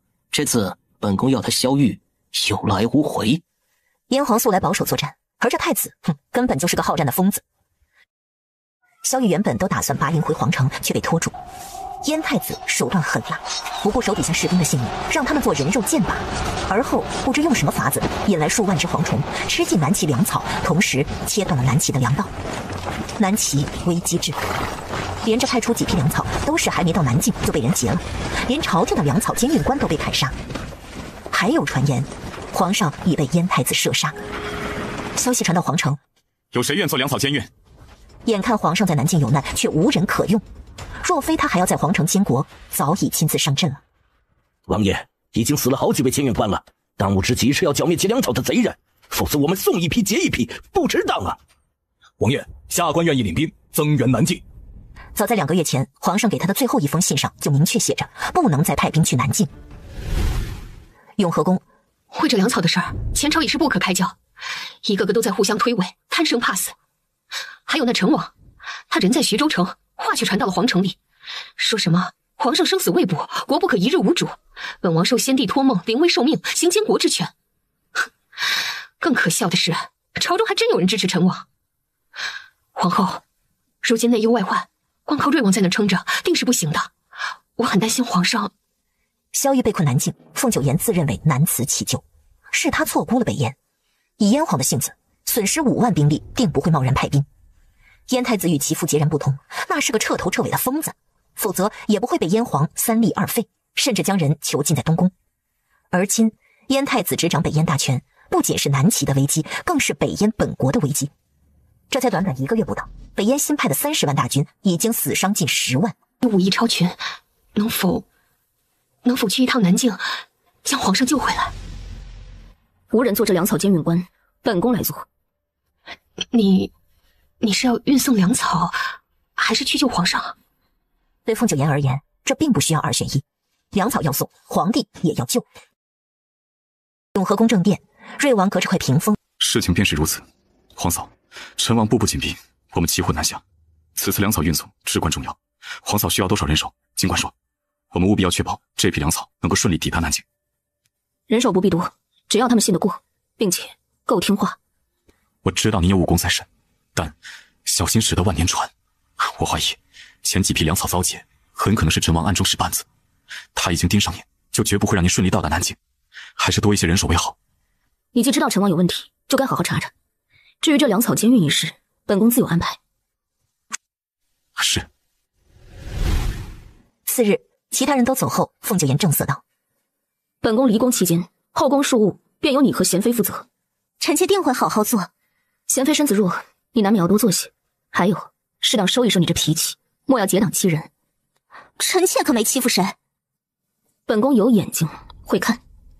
你与慕容辰一样，都是母族求利求荣的工具，但你比他幸运。太后对你是真心的好，哪怕你再不济，太后也从未放弃你。他不同，你们明里暗里的称他是无蛋鸡，事实上，他已只是一具男生养，太皇太后便弃他而去。女子不是生养的鸡，辱骂她也是在自损你们的价值。这话本不该由本宫来讲，但是宁妃，你与其他人不同，你注定要挑起后宫的重担，逞口舌之快，不如做些有意义的事。宁妃莫名就红了眼眶，皇后的话好像针扎她的心，她实在惭愧。客栈内，陈王站在窗边，望着脚下繁华的皇城，眼中含着一抹势在必得。王爷，皇后已经离开皇宫了。哼哼，跟紧了。还有，动手的时候利落点儿，别留下任何痕迹。是。皇后自己要送死，就怪不得她了。与此同时，瑞王府，王爷，皇后娘娘已经出城了，我们是否派人暗中保护？不必。皇嫂说她自有安排，她若是插手，反而坏了她的事。城外，凤九言做男子打扮，一行人假扮商贾。起初几天都较为顺利，第8天的时候，他们途经西城，被一伙官兵拦下。西城新规，过往商贩都需要细细查验，全部送去官府。我等都是正经商人，这是瑞王殿下的手谕。瑞王殿下的人，哼，要按照规矩办事，到了西城就得守西城的规矩。于是乎，所有人都抽出压在箱底的佩刀。收到。哎，兄弟们，把他们的货给卸了。然而，他这话音刚落，一把刀架在了他脖子上。让你们郡守过来。片刻后，那西城郡守就到了。诸位，来西城就得入乡随俗。哦，西城的规矩就是雁过拔毛，哪怕是朝廷的军饷，也得拨给你一成作为过路费，对吗？先帝在时，西城便是这等规矩。怎么，你们要反？嘿，这位公子模样生得好俊俏啊！放肆！这位是当今的皇后娘娘。她就是知道本宫的身份，才会带这么多人来。皇后娘娘果然聪明啊！实话告诉您吧，西城你们是出不去了。原来没有什么山贼，都是官差的脊梁响。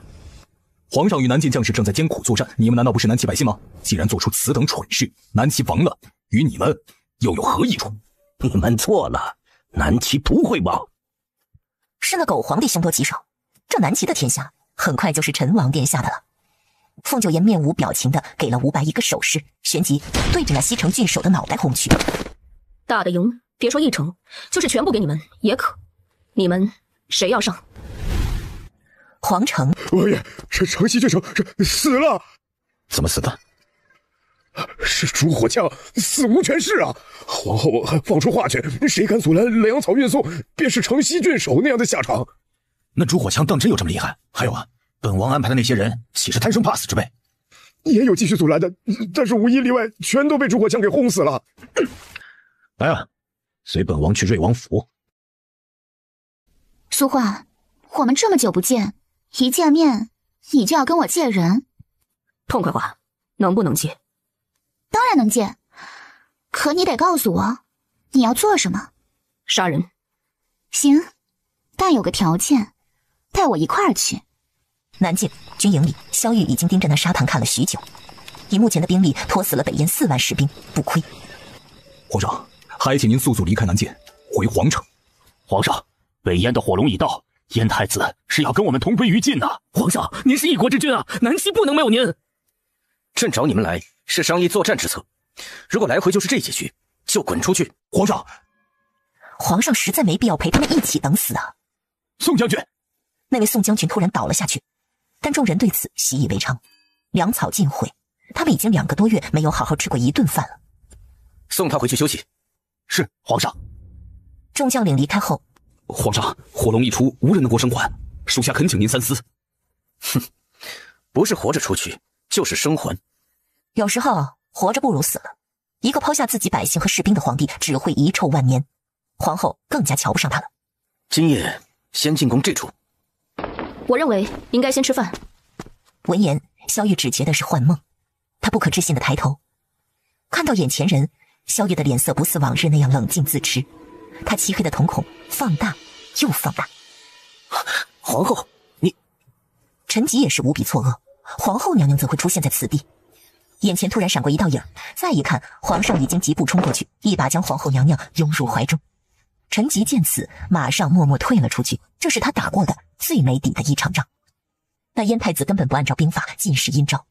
凤九言刚伸手推他，就听到他说：“上阵抱一会儿，这好冷。”时值9月，皇城或许转凉，但南界并不冷，甚是干热。先吃饭。他们怎会让你送粮草？形势所迫。萧玉没忍住，又把他抱住。这时，一个莽撞的将领跑进来：“皇上，有吃的，朝廷的粮草呢？”话说一半，就对上了皇上冷冽的视线。再一看，就见帝后亲密的模样。皇上呢？我怎么走错帐篷了？这黑灯瞎火的，就是看不清啊！萧玉没受打搅，你就是舍不得朕死。凤九言再次将他推开，平静的解释：“您若真有什么闪失，劝您御驾亲征的我难辞其咎，所以我才来。2个多月了，将士们终于能吃上一顿饱饭。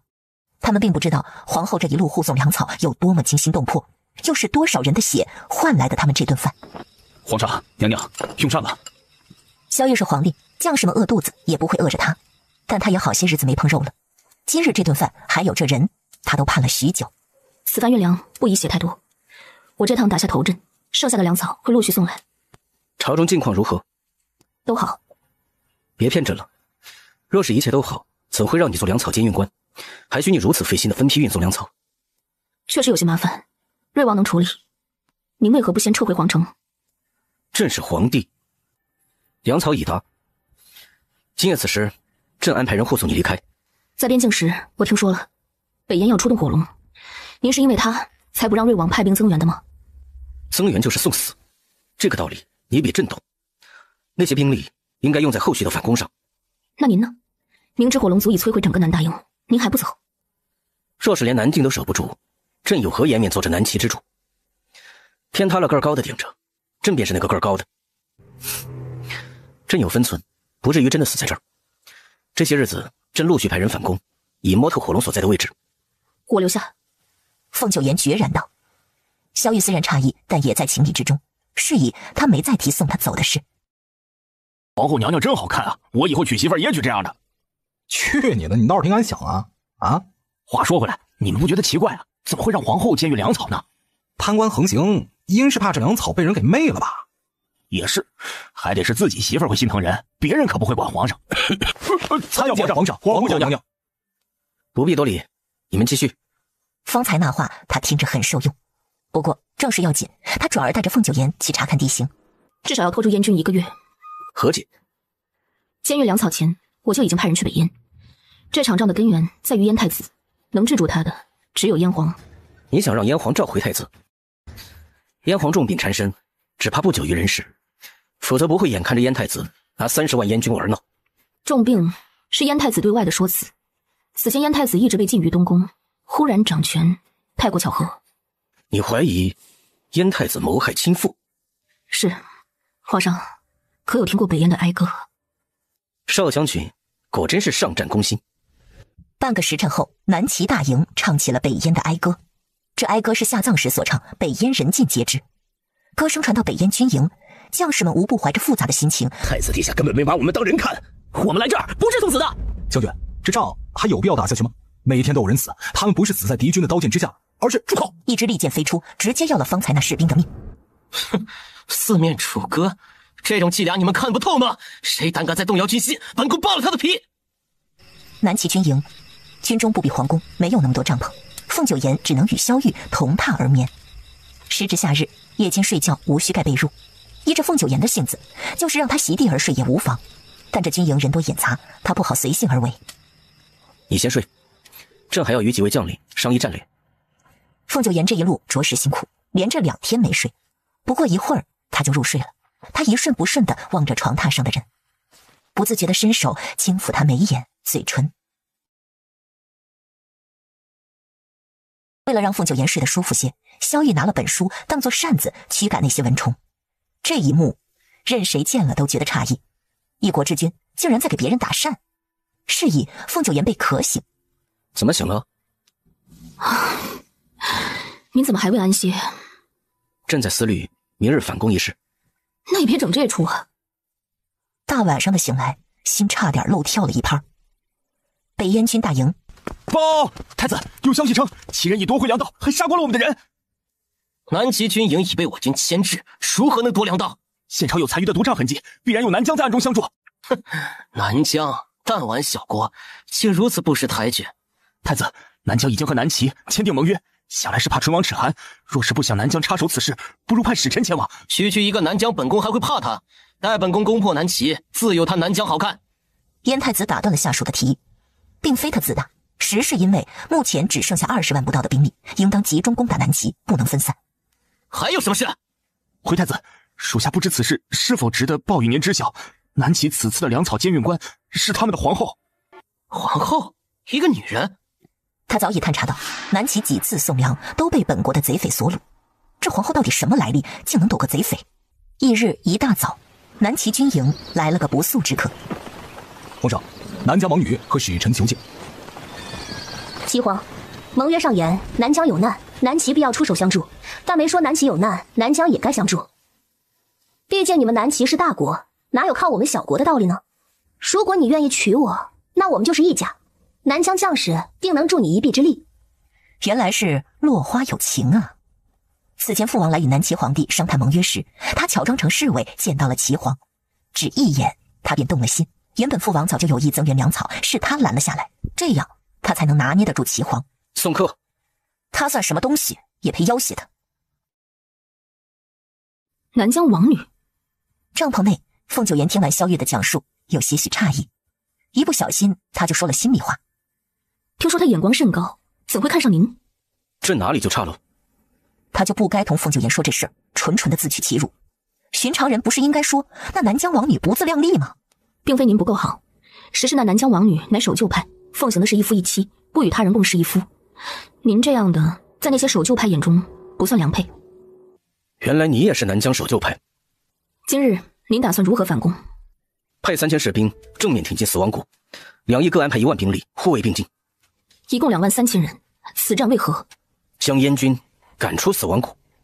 驻扎在死亡谷里的燕军只有3万，疯子和天纵奇才往往只在一念之间。那燕太子看似打得毫无章法，实则给自己留足了后手。2万5对3万，有胜算，见好就收。占下死亡谷，便转攻为守。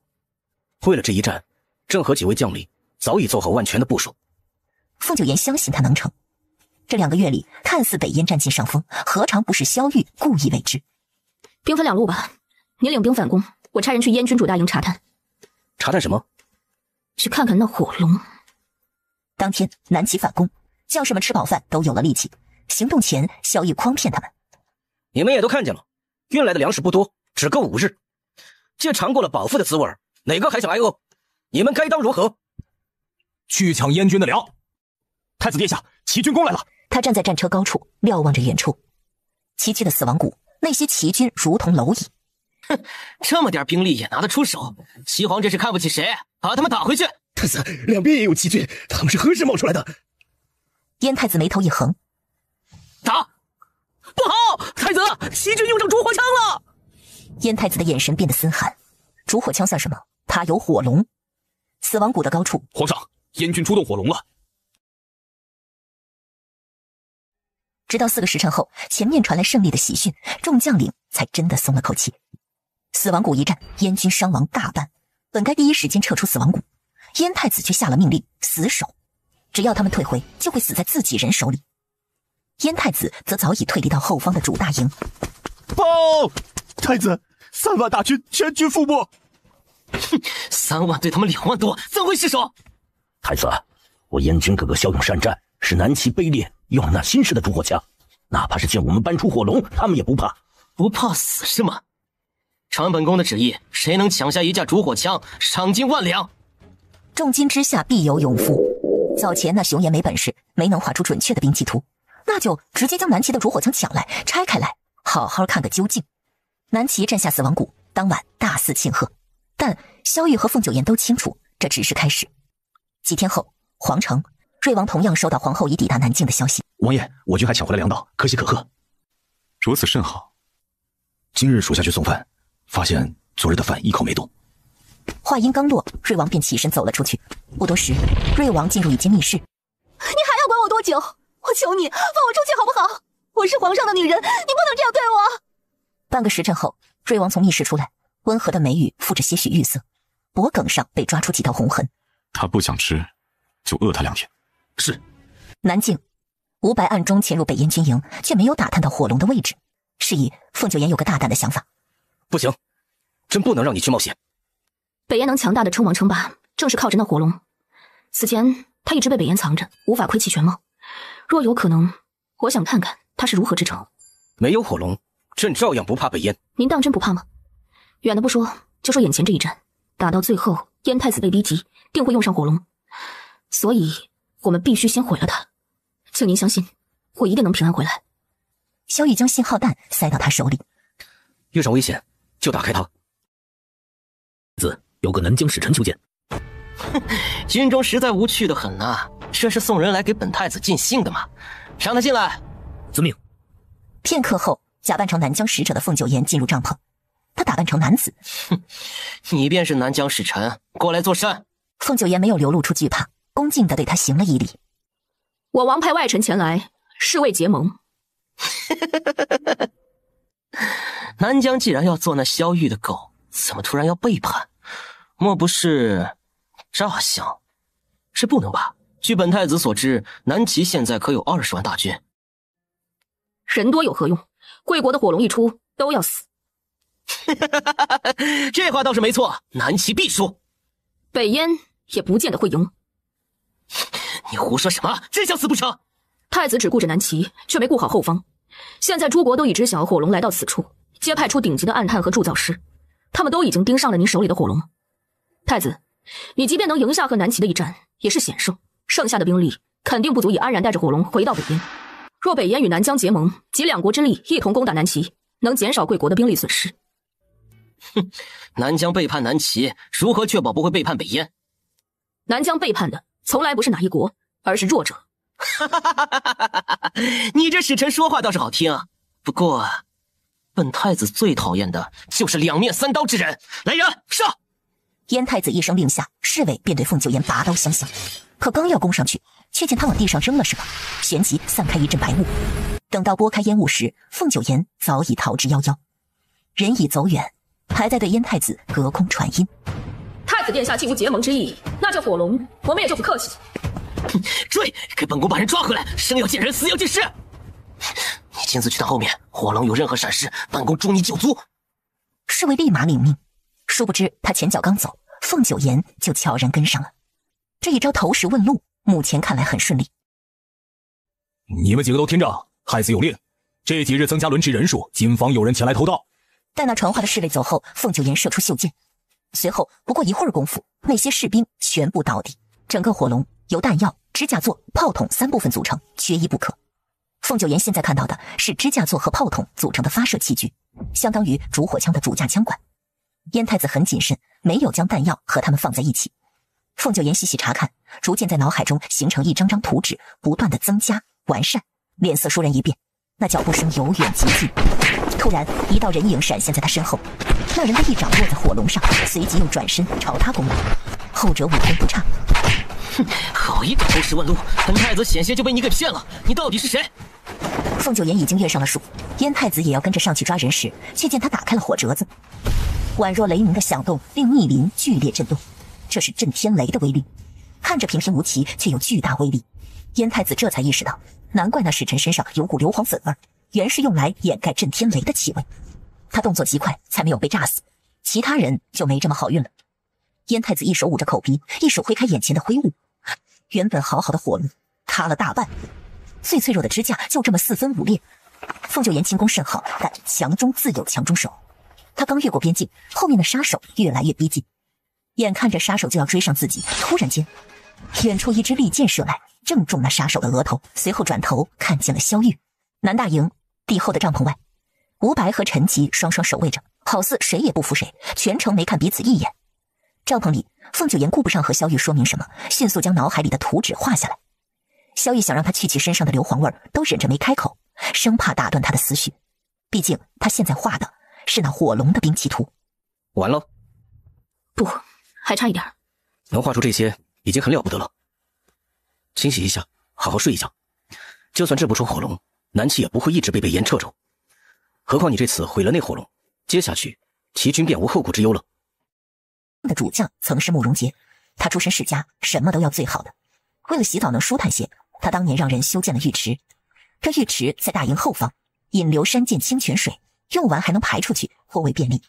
有一点不大好，这浴池是露天的，萧玉怕他被别人看了去，便陪着他来到此地，亲自在旁边守着他。听到水声，他不由得想起之前凤九岩在紫晨宫沐浴，那映在屏风上的婀娜倩影。说实在的，和寻常女子相比，她并非风情万种，甚至总是冷冰冰的，比自己还要拒人于千里之外。可就是让人忍不住想靠近，想被她放在心上。1刻钟不到，凤九岩就起来了。回去了。燕军大营，燕太子看着心腹的尸体，眼睛里闪烁着疯狂嗜血的光芒。那所谓的南疆使臣定是南齐人，他不会放过南齐。同样的，南齐也不会放过北燕。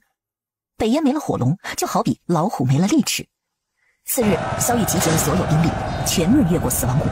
这次出兵，他没有任何顾虑。将士们也憋了许久，打算与燕军决一死战。相比两国，北燕的士兵更为勇猛。这一战足足打了大半个月。燕太子因着火龙被毁，乱了心，指挥作战毫无章程，且不容许别人插手。他杀疯了，只顾着自己痛快。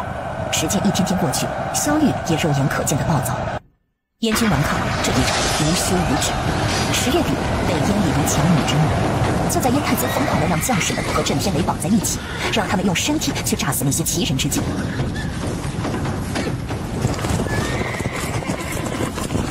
燕皇的圣旨到。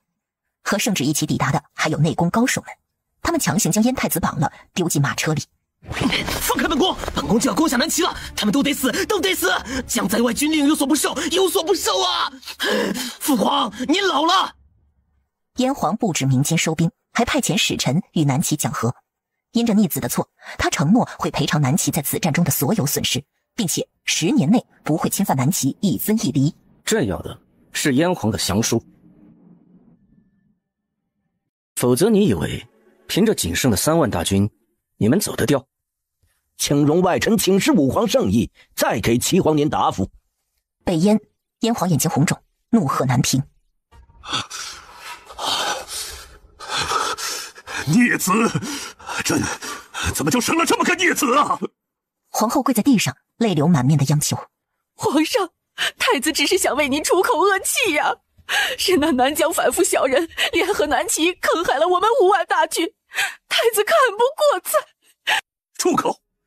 他是什么性子，朕比你清楚。他不是为了谁，他就是病得不轻。30万大军毁于他一人之手，他带了一架火龙过去，生怕不被别国盯上。朕失去的不只是这些，是名誉、民心。这次，朕不会再饶他。看在太子做这一切都是出于一片孝心的份上，他笑。若非神医为朕诊治，朕都不知道就是太子毒害了朕。他这真是大笑啊！皇后，慈母多败儿，你同样有错。即日起，你交出皇后大印，给朕闭门思过。燕皇这一场大病，不敢说是被亲儿子给毒的。为了补足燕太子捅出的大篓子，他只得答应给南齐写下降书，否则他保不住太子，更保不住那仅剩的3万将士。但北燕输掉这一仗，自此成了燕皇的心结，此仇他必要报。南境军营里，萧玉满意的将降书拿给凤九岩看。燕皇的字不错。皇上，战事已了，我们何日启程回去？萧玉皱了皱眉，他和皇后的契书定的1年，因为这场仗耗去几个月。好在皇后这段时间一直在他身边，否则他只要北燕的降书不够，还要那燕太子的人头。皇城，王爷，北燕降了。就这么结束了吗？是啊，萧玉要回来了，本王再想做什么都来不及了。收拾行李，速回徐州城。哎，陈王殿下，下官奉瑞王之命调查粮草被劫一案，还请您随下官去到大理寺。陈王兀自咬了咬牙，这瑞王还真是阴魂不散呢。南大营和北燕的战事已休，剩下的便是给南疆一个交代。立了功的将士当赏，那些掳了南疆人的也当重罚。皇上，我们没有杀人，也没有强迫那些南疆女子啊。孙德芳身为将领，也出面自证。皇上，自从当初2战2国，末将手底下的兵被孟少将军教训过后，就没再敢强抢女子。营中那些军妓都是过了明路的有罪之人，至于那些南疆女子，是他们自己现身的。孙德芳，皇上面前不可有半句虚言。是真的，那些南疆女子不知怎的，总是冷不防的出现，抱上我们士兵就胡乱的动手动脚，我们也只能把他们送进军妓营了。可是，一到第2天，他们就死了。皇上、皇后娘娘，我们着实冤枉，明明是他们勾引我们的。当初朝廷的钦差来调查此事，我们也是这般说，可是没人信，我们实在是百口莫辩了。皇上，我们虽是卑贱之人，可为了南齐与南疆2国盟约，我们宁愿受死，但我们不愿死的不明不白，死的冤枉。他们可是中了媚药。末将也怀疑过，但让军医诊断，什么都查不出。晚间，萧玉见状，强行将他带出去，放松心境。两人走到死亡谷，如果不是媚药，又会是什么？萧玉刚要说什么，暗处突然飞来数十根银针，速度极快。千钧一发之际，萧玉将凤九言扯到怀中护着，但凤九言立马挣脱他，追了出去。他看见那射针之人穿着黑袍，与连双描述的那个，以及自己当年见到的那个很像。凤九言顾不上萧玉，一直追着那人到死亡谷外。该叫你皇后还是孟少将军？若非段怀旭用自己的命换你5年寿命，今晚你也得死。听到这熟悉的名字，凤九言倏然一愣。那人趁机后退，飞到高地。看来你并不知道段怀旭是怎么死的。说清楚。话音刚落，突然一道身影冲来，抱住凤九言转了一圈。他一回头，对上萧玉担心的目光。你分心了。萧玉冷声道。他这才看见，除了那个黑袍，后面还埋伏着一个人。撤！眨眼间，两人就消失于夜色中。凤九言还想追，却看到萧玉的胳膊被剑擦伤。先回营帐。你分心了。这是他第2次说这话。在他的记忆里，凤九言做事专注，在面对敌人时更是冷静的好似一个木头，几乎没有分过心的时候。可方才那黑袍只提了一句段怀旭，他就乱了心。否则以他的本事，那背后一剑他肯定能躲开，轮不到萧玉出手相救。南大营，军医为萧玉处理了伤口，一旁的凤九言不放心。劳烦看看这剑上是否有毒。这是微臣该做的。他拿着那支剑离开后，你有什么话想说？没有。军医看过，朕无碍。还是说你特别希望朕有事？你何出此言？哼，换朕郎君说要做朕的妻子，都是因为你一时不轻时把朕认成了那段怀旭。这些朕自然不能同你计较，但你为何不能藏好？为何偏要让朕亲眼看见、亲耳听到你对他的在意？害死他的凶手出现，你都能抛下朕去追。如果哪天他活过来，你岂不是要立马离开朕？凤九言沉默了，一时间他也不知能如何说。毕竟萧玉说的这些都是真的，他不能违心的说假话。或许是他的冷淡刺激到萧玉，萧玉突然浑身剧痛。萧玉胳膊处的伤口并不深，只是擦破了一些皮，但眼下他却一副隐忍痛苦状。军医又是把脉又是复查他伤口，却没有找到任何异样。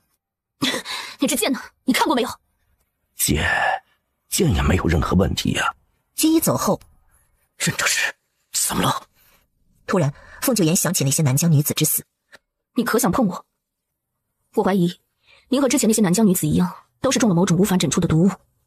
旋即，他传陈吉入内，叮嘱他：照看好皇上。凤九言来不及解释什么，当即出了帐篷。苏焕，你这儿可有巫医？有啊，不过上次的事儿你可还没报答呢。你当真心悦我，而非玩闹吗？好弟弟，我的心意，你到今时今日还在怀疑吗？只见苏焕关上窗户，当着他的面解开了衣带。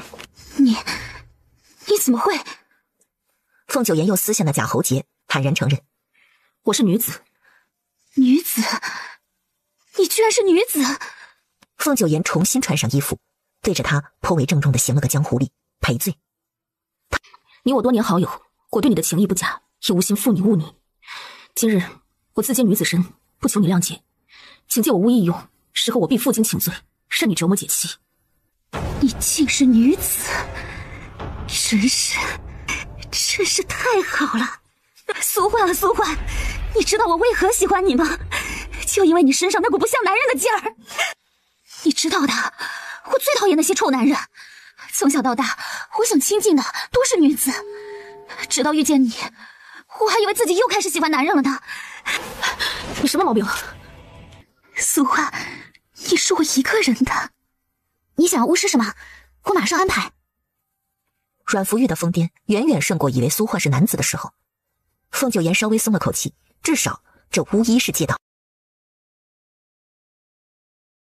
南大营确实孤独啊。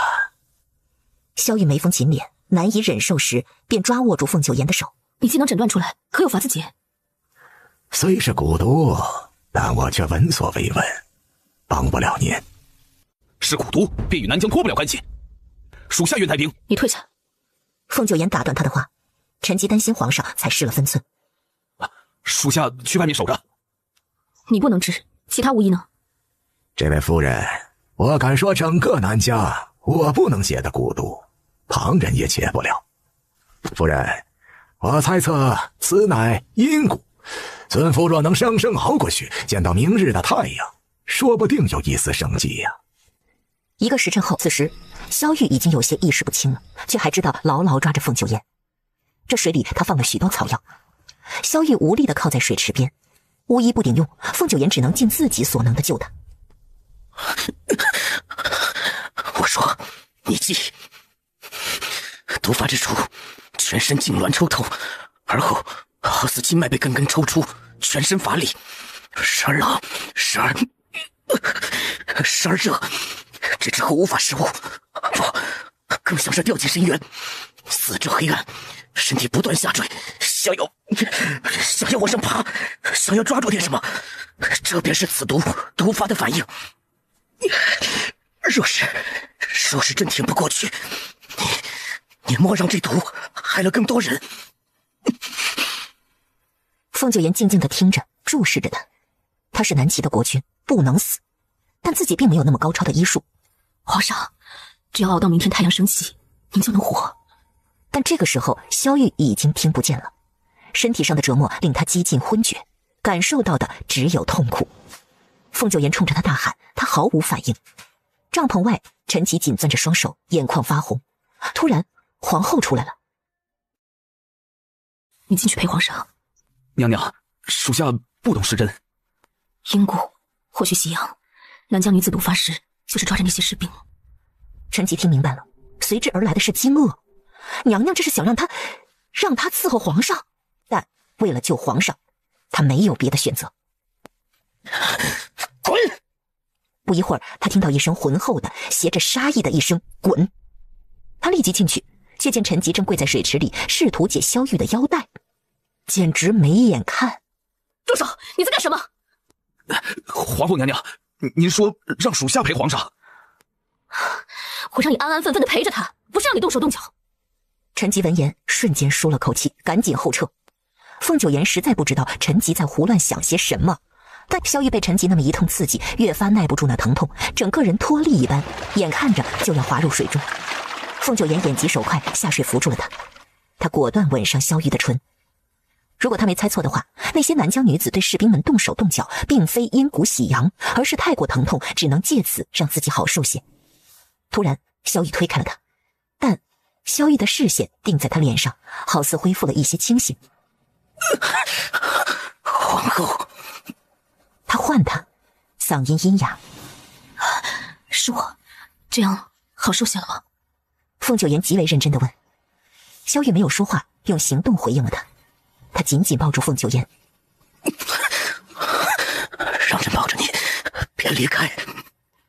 好，我们一起等待日出。眼见着他又痛得脱力，凤九言再次低头亲吻他。这是在做梦吗？方才真好像要掉下深渊，陷进黑暗里，这会儿只有回到现实，可好像在梦里，否则你怎会？您只要知道，我一直都在。他会想法子让萧玉好受些，让萧玉从痛苦中脱离出来。这一夜十分漫长，后半夜萧玉的身体渐渐好转，他完全清醒时才知道凤九妍在对自己做什么。只要他稍有不妙，凤九妍就亲他。当凤九妍再度吻来时，他突然发力，扣住凤九妍的后脑，撬开她的唇齿，加深这一吻。凤九妍还未意识到萧玉已经彻底清醒，只当他被蛊毒所控，没有推开他。萧玉抑制不住内心的悲厉，想到他为了段怀旭的事丢下自己，想到他对自己的冷漠，想到他们的1年之约很快就要来到，他便控制不住。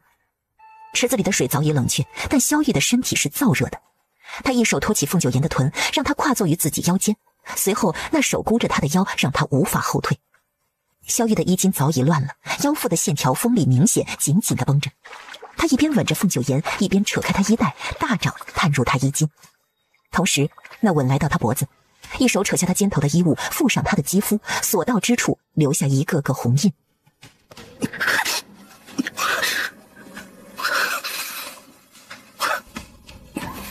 皇后为何不推开朕？是怕朕会死吗？那就永远别推开朕，因为朕真的会死。他落在凤九妍腰后的手将她往上拖了拖，感觉到什么后，凤九妍反应甚大的挣扎起来。朕这一剑是为你受的，朕的少将军，你不该如此重情重义。陈吉一直守在帐外，隐约听见里面的不对劲，男人的沉重喘息，女人压抑着的闷哼，在这寂静的夜里显得那么躁动。没有皇上和娘娘的吩咐，他不敢入内，他也不敢走远，生怕皇上有什么岔子。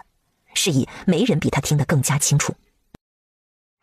约莫过了1个时辰，有人出来了，却只见是皇上横抱着娘娘。陈吉心惊胆战，只因皇后娘娘身上裹着皇上的外袍，发丝散落，遮挡住大半张脸，呼吸微弱的模样。而皇上只着中衣，明明中了要人命的蛊毒，眼下却瞧着精神气甚足，一双眸子散发着凛锐寒意。回营帐。是。萧玉进了主帐，便将凤九妍放到床上，他蜷缩着身子一动不动，眼神平静无波。萧玉抬手轻抚他脸庞，他没有任何反应，显得木然。明日启程回去，那下毒之人，朕会命人调查。凤九妍突然坐起身，露出她那被扯烂的衣襟，以及那隐约露出的青红斑驳的肌肤。我要避子药。他语气镇定，甚至有些冷漠。萧玉眸色微暗。剑没进去，朕清楚得很，没必要喝那种药。他虽占了凤九妍好大的便宜，但一直在门外，毕竟他也怕做到底，凤九妍会恨他。我要喝。你是存心让朕不痛快是吗？您救了我，我还您天经地义，不敢让您不快，但以防万一。没有万一。萧玉语气绝对，他倒希望有个万一。凤九妍当下没有再说什么，萧玉看得出他是不安分的，说不定就盘算着明日偷偷找军医要那什么该死的避子药。萧玉坐过去，将他拥入怀中，亲自用内力帮他烘干那湿了的头发，语气中多了几分无奈的劝哄。朕不是忍住了，没对你做什么吗？你若是不解气，就打朕几拳。朕错了，行吗？朕知道朕混账，可朕对你的心意你视而不见，朕也会难受。九妍，你看看朕好吗？段怀旭能做的，朕也能。好，朕不提，朕没资格提他，只要你不生朕的气。我没有生气。他还他的，有什么可气？他只是无法忍受萧玉一直在他耳边提起段怀旭，一遍遍地剜他的心。萧玉壮着胆子吻上他脸颊，在他发怒之前，萧玉温声说了句：你若不生朕的气，朕就送你一份大礼，如何？凤九妍眉头微蹙。南疆境内，什么？萧玉没死？黑袍语气愕然，那萧玉的意志有多强，才能生生挺过来？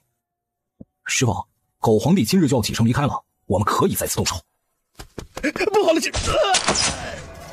一支利箭射来，那名弟子命丧当场。黑袍看向院外，只见一个劲装黑衣的年轻人领着100余人将他们围住。哼，老子等你很久了。南大营，大军启程回皇城。皇上有密信。萧玉打开那信，大致扫了眼后，眼中带着点点笑意。朕昨晚答应送你的大礼已经准备好了。我不需要什么大礼。有了底气就是不同。萧玉十分大胆地将他拽到自己身边，搂着他的腰。朕的人已经抓住你下毒的黑袍，这份礼你确定不想要？凤九言脸色微变。你说真的？就像朕对你的心意很真。合适的事怎么找到的？确定是昨晚出现的那个黑袍吗？不生气了？你认真些，这件事很重要。行，你就这么听朕说。凤九言微微皱眉。您说。朕刚登基的时候，内忧外患深重，外敌入侵，朝野上下都觉得朕是无能之辈。凤九言忍不住提醒他：“您能说重点吗？”这些都是重点。你打断朕，真忘了方才说到哪儿了。算了，从头说吧。朕刚登基的时候，人在无助的时候，只能自己握紧拳头。可他绕得太远，光是御驾亲征前的准备就说了2刻钟。凤九言忍无可忍：“你不必说了，我也不是非听不可。”他回到自己位置上，心里憋着一口气。狗皇帝，这么多废话。萧玉见好就收。既然少将军没什么耐心，那朕就简而言之。萧玉没再戏弄他，直接道：“朕无时无刻不想着抓到那下毒之人，也猜到朕没有被天水之毒毒死，那人必然不会死心，会寻找其他机会下手。是以朕在身边安排了1名心腹隐卫。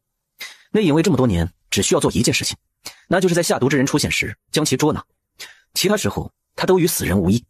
因而除了朕，没人知晓他的存在。朕没有事先告知你，并非不信任你。你有你的安排，我明白。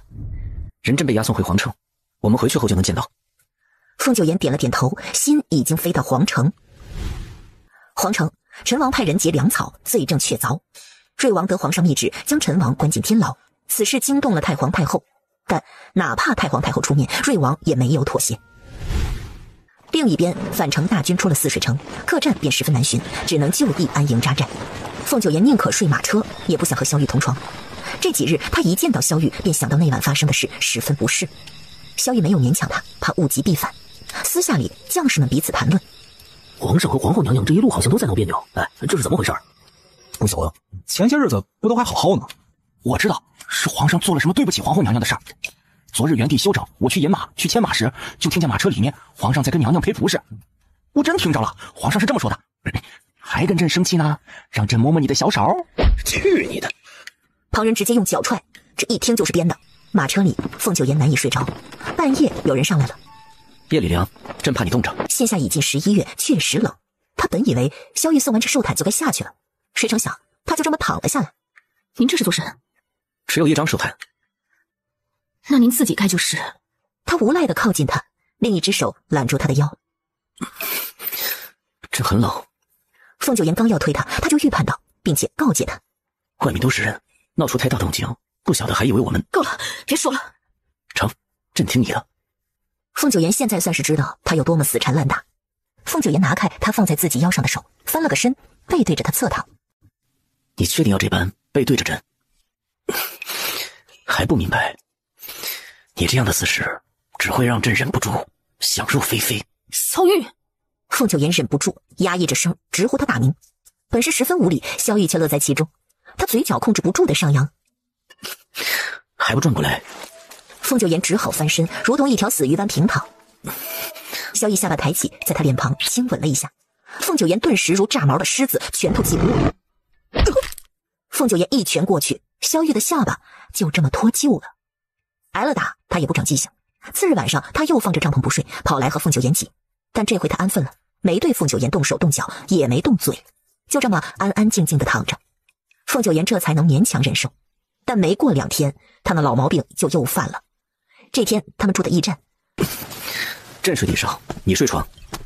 您是皇上，身份尊贵，理应睡床。若是按照身份，朕为帝，你为后，我们理应同榻而眠。您既然喜欢睡地上，让给您便是。安置后，萧玉颇为安分地睡在地上。夜深了，凤九言安然入睡。然而他半夜翻了个身，迷迷糊糊感觉到身边有人，一睁眼，果然有人。他下意识地伸手推他，反而被萧玉搂进怀中。地上有老鼠，还是床上安心些。哪里有老鼠？我看分明是你满口谎言。没骗你，这2只眼睛看得清清楚楚。就算是真的，您一个大男人还会怕老鼠？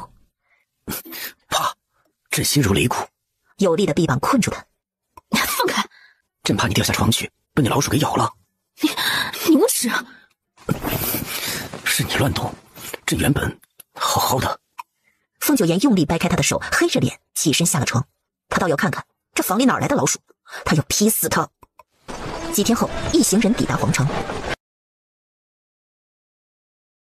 皇上，臣妾很想您。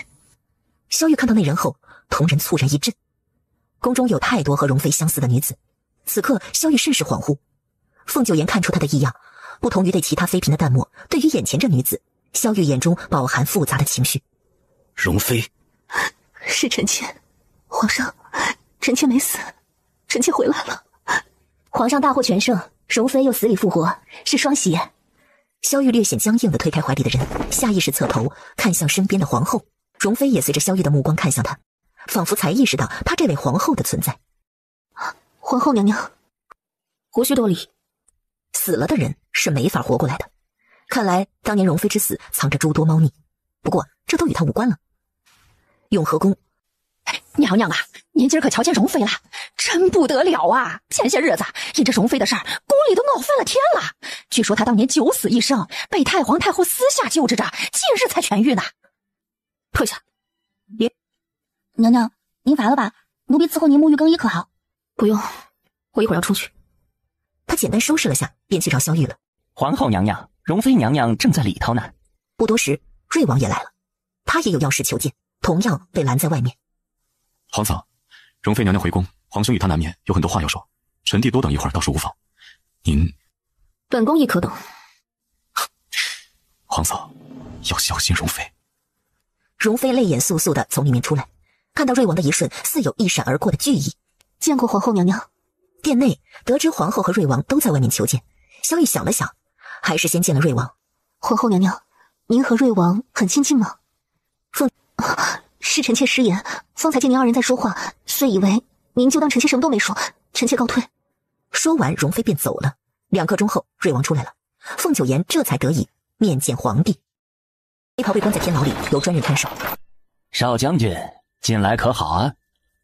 段怀旭究竟是怎么死的？你不是都知道吗？他为你挡下了天水之毒，毒发身亡了。为何说他用自己的命换我5年？有这回事吗？不知你从何处听来？凤九言一把掐住他喉咙，说：能死在北大营的战神手中，我不亏。你求死，我偏不如你人。我晓得，这是天牢，若是想对我严刑逼供，那就动手吧。凤九言刚要出手，萧玉突然出现。刑讯逼供的事，用不着你亲自动手。身后传来那黑袍的笑声。齐皇，您真有容人雅量啊！您这位皇后娘娘早已与别的男人私定终身，若非大婚前夕她的情人死了。萧玉的手忽地一紧，成婚？她当年差点就嫁给段怀旭了吗？他看向凤九言，却见他没有一句反驳，看来那黑袍说的都是真的。萧玉二话不说，加快脚步将凤九言带离牢房。他单怕再听下去自己会疯。破茧化蝶，死死生生，永不休矣。天牢外，审讯的事交给专人来做，别忘了，你现在是皇后，要做皇后该做的事。他有私心，不想凤九言一直陷在过去，一直想着那段怀旭。见他没有任何反应，萧玉掰过他身子，让他面朝着自己。朕以为你抓到害死段怀旭的仇人，这件事到此为止了。凤九言抬起头来，直视着他，毫不留情地反驳：不是为了我，抓他更是为了您自己。想必您也要审问他的幕后主使是谁，为何要刺杀您？我可以等，等您这边了结后，我斗胆恳请，允我单独审问。萧玉眸色一暗，未等他说什么，凤九言就越过他走了。萧玉僵硬地站在原地，心里发抖。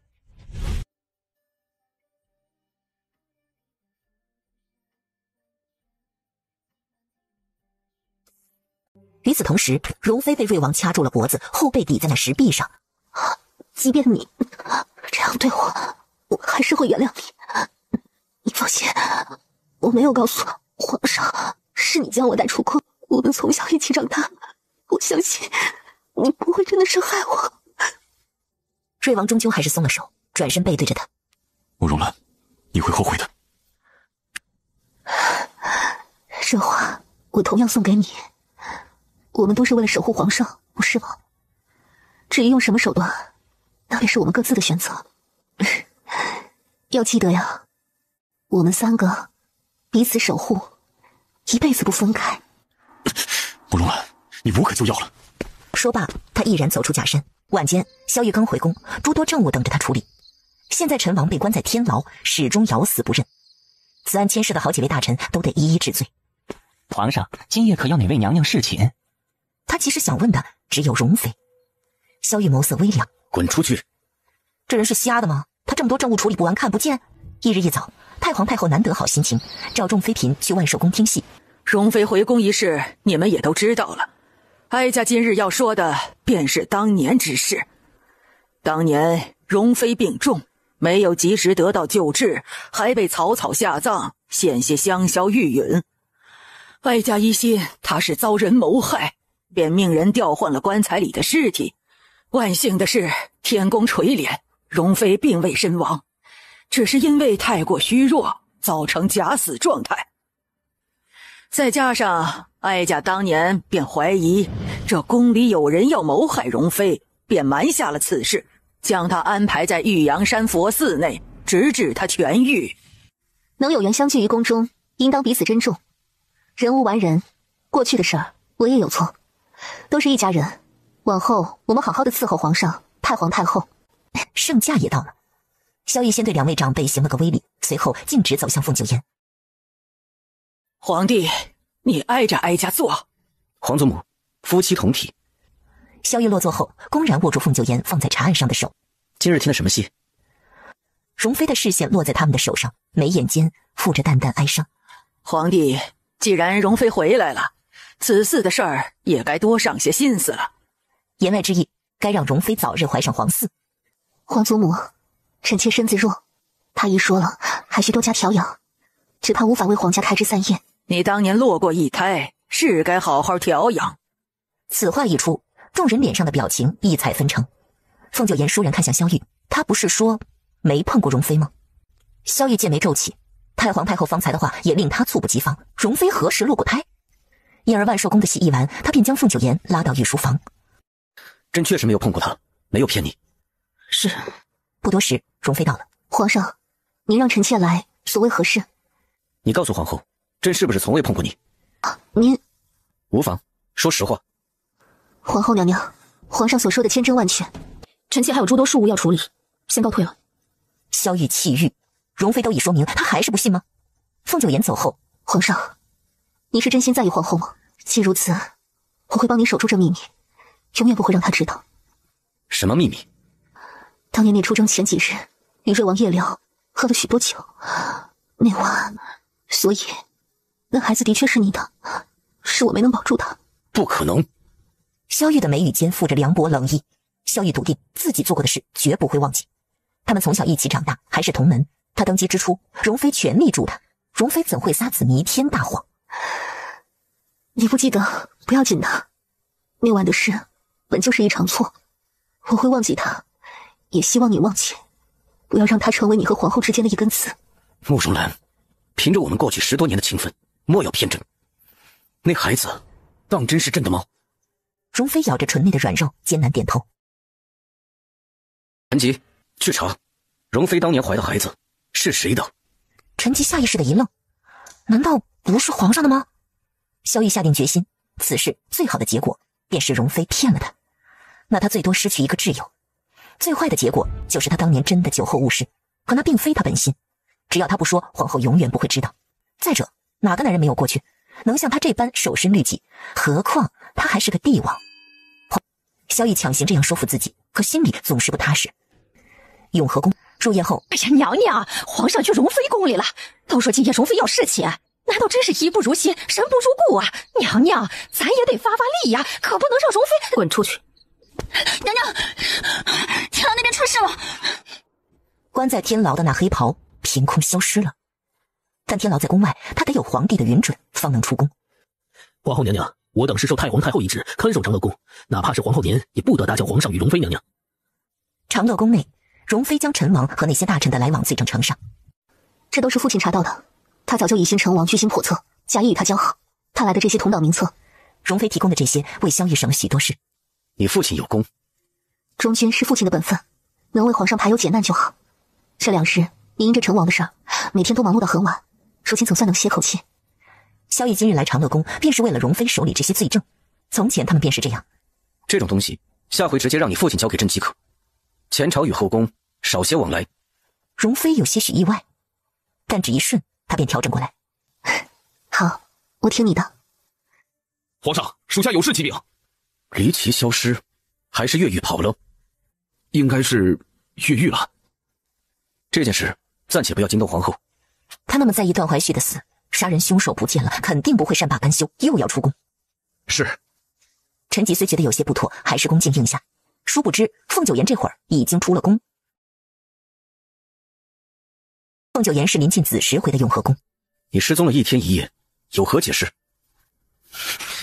你不知道朕会担心你吗？凤九妍，别再用你的冷漠无畏对朕。既然您对我有这么多不满，那便请您另立皇后。朕并非不满，你也莫要说这种气话。凤九妍没有听他说什么，直接从暗匣内拿出那份契书。并非气话，皇上，我要出宫。好，朕准你去查。你想怎么查，便怎么查。不只是为了追查那黑袍，皇上，死一去，我便不再回来了。你在胡言些什么？契书上说好的1年，您记错了，是半年。但他十分确定，当初说定的就是1年。那么只有一个可能，是他将1改成了半。皇后，别与朕开这种玩笑。1年就是1年，你擅自改动的，朕不认。他这话音刚落，只听撕拉一声，萧玉直接撕了他。你忘了吗？我会模仿您的字迹，您撕了的这份是假的。皇上，您应该也不想此事闹得人尽皆知。契书上写明半年，从3月下旬起算，早在南境时就已到期。多余的这1个月，算是我额外尽责，护送您回皇城。您若是认，我们还是君君臣臣，他日有用得着我的地方，我定全力辅佐。朕若不认，又当如何？若君不君，那便只能臣不臣了。你怎敢如此戏耍朕，还威胁朕？一脚踹翻那屏风，勉强平复下来。不就是为了那黑袍吗？朕能抓他1回，也能抓他第2回。皇后，相信朕。我说过，不只是因为他。终归到底，也是为了段怀旭。他死了这么多年，你为何就是放不下？好，你既如此不守信，朕也无需同你讲道义，也再没有什么1年之约，你永远是朕的皇后，永远留在宫里。扔下这番话，萧玉便出了内殿。传朕旨意，即日起，皇后闭门思过，增派侍卫看守，不可让她离开内宫1步。是。次日，萧玉下了朝，移驾永和宫。我用过早膳了。是。朕早已派出人马追查那黑袍，想必很快就会有消息。说话间，萧玉想拉他的手，还未触碰到，凤九妍便后退避开。难道这些日子以来，你对朕没有一点？没有。他并非铁石心肠，萧玉对他的情谊，他感觉得到。萧玉虽有暴君之名，实则心系百姓将士，是个顶天立地的好君主。他喜欢一个人，也会变得笨拙，不怕遭拒，迎难而上，这是凤九妍欣赏的纯粹。萧玉没有因着他女子的身份就质疑他的能力，这就已经超过许多男人。萧玉曾不顾他隐瞒身份的欺君事实，为他赦免凤孟2家人。萧玉也曾为他挡下毒箭，险些被蛊毒折磨致死，这些足以在他心中刻下一道隽永烙痕。如果他不是帝王，只是一个寻常侠客，他们可以携手江湖，可以在这过程中更加了解彼此，甚至能和段怀旭一样注入他内心深处。但身份是枷锁，是无法越过的银河。他不能为萧玉放弃自由天地，萧玉也不能为他舍弃高位大权。何况他还有未了之事，无心谈情说爱，风花雪月，是以注定没有结果。无妨，皇后，你我来日方长。皇上，强留无用，我若鱼死网破，那就破。他将凤九妍拽进怀里，眼神冷厉。你既嫁进皇家，就是皇家的儿媳，你且看看哪个会觉得你有理。话落，他强行攫住他的唇。凤九妍反应甚快的抬手推他，突然后肩一阵刺痛，随即他便被迫泄了力，往前一倒。别怕，朕只是用针封住了你的内力，凤九言呼吸微乱，不可置信。他试着催动内力，但他仿佛被堵在某处，使不出。朕该庆幸，你觉得朕是个讲理的明君，哪怕决定要离宫，还是要开诚布公的与朕谈此事。或许，你只是怕这一走了之，朕会降罪凤家。但，不管怎样，皇后，你实在不懂人心。是朕这些日子以来的忍让和纵容，让你蒙蔽了心眼，觉得朕如此好拿捏吗？放开我！就像朕现在一样，不好受。话毕，将他抱起，朝床榻走去。朕今日本打算和你好好的谈，哪怕你信守承诺，待满1年再走，朕都不会像现在这样生气。但你根本不听朕如何说，你太一意孤行了。那朕只能用自己的方式逼着你守诺。凤九言用力咬了下自己的唇，保持清醒。萧玉看出他想做什么，再次提醒：朕不是说过吗？一再动用内力，你只会更加虚弱。说话间，萧玉的手指勾起他衣带，衣襟散开后，凤九言的肌肤附上一片凉意。他闭上了眼，眉心紧拧成一团。你曾提议让朕学些实用的，朕学了，只是不知学得如何。随着他手中的用力，凤九言的眉头越发皱得厉害。萧玉突然一个翻身，将他压倒在那被褥上，泛红的眼蕴含被漠视的不甘，以及那浓烈的占有。他的薄唇压在凤九言颈侧，贴近他耳畔，如同鬼魅低吟。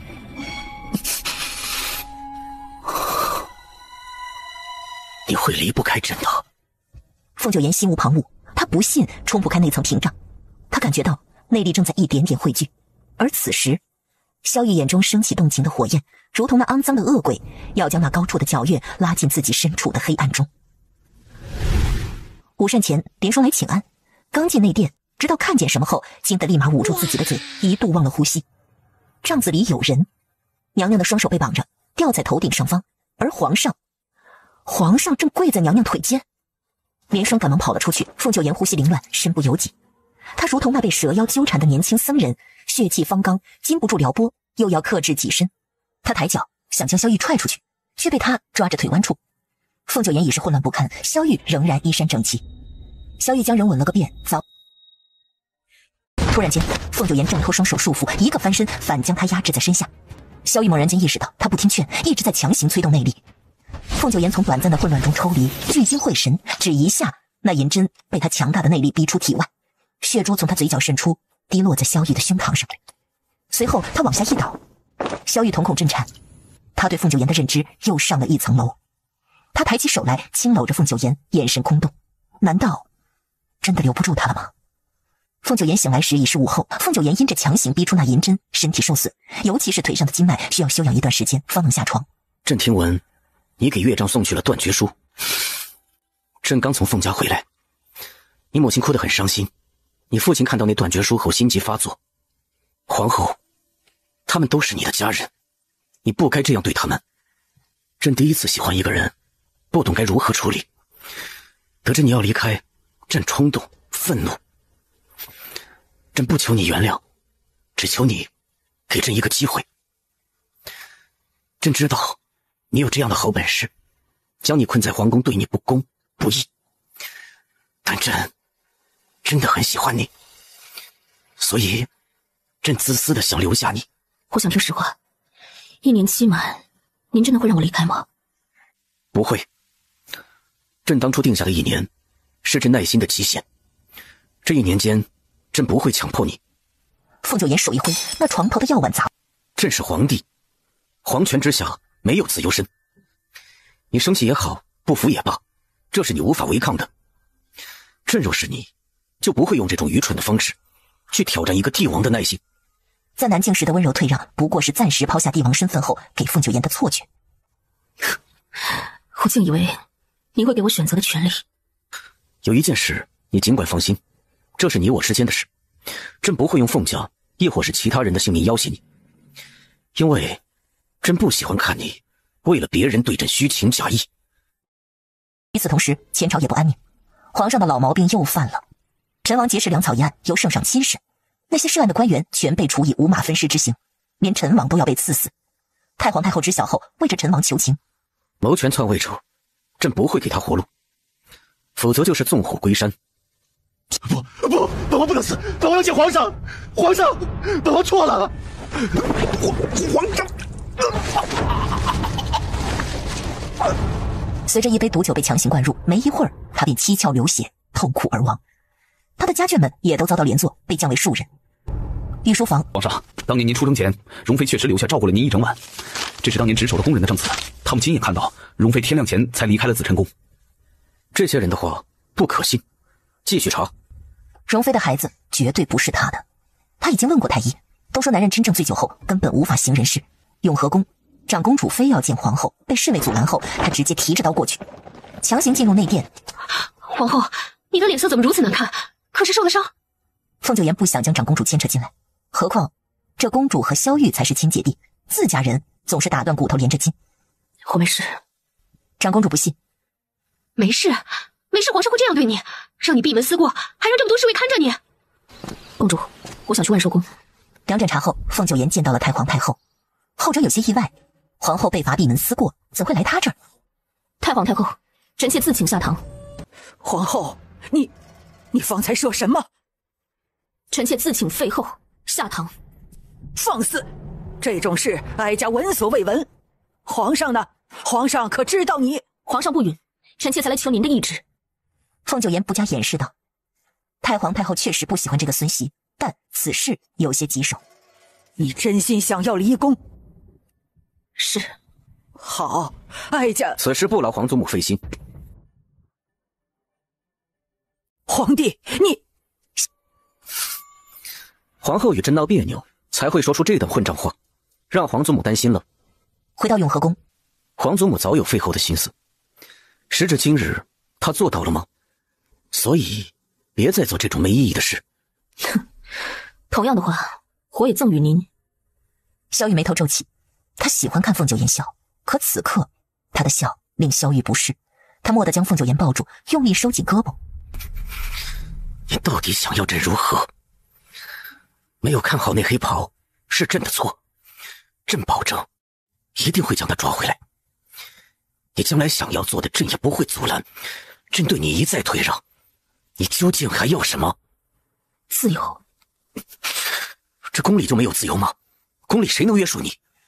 萧玉说这话时却忘了，哪怕他是拥有至高之权的帝王，也时常觉得自己被束缚在这囚牢中。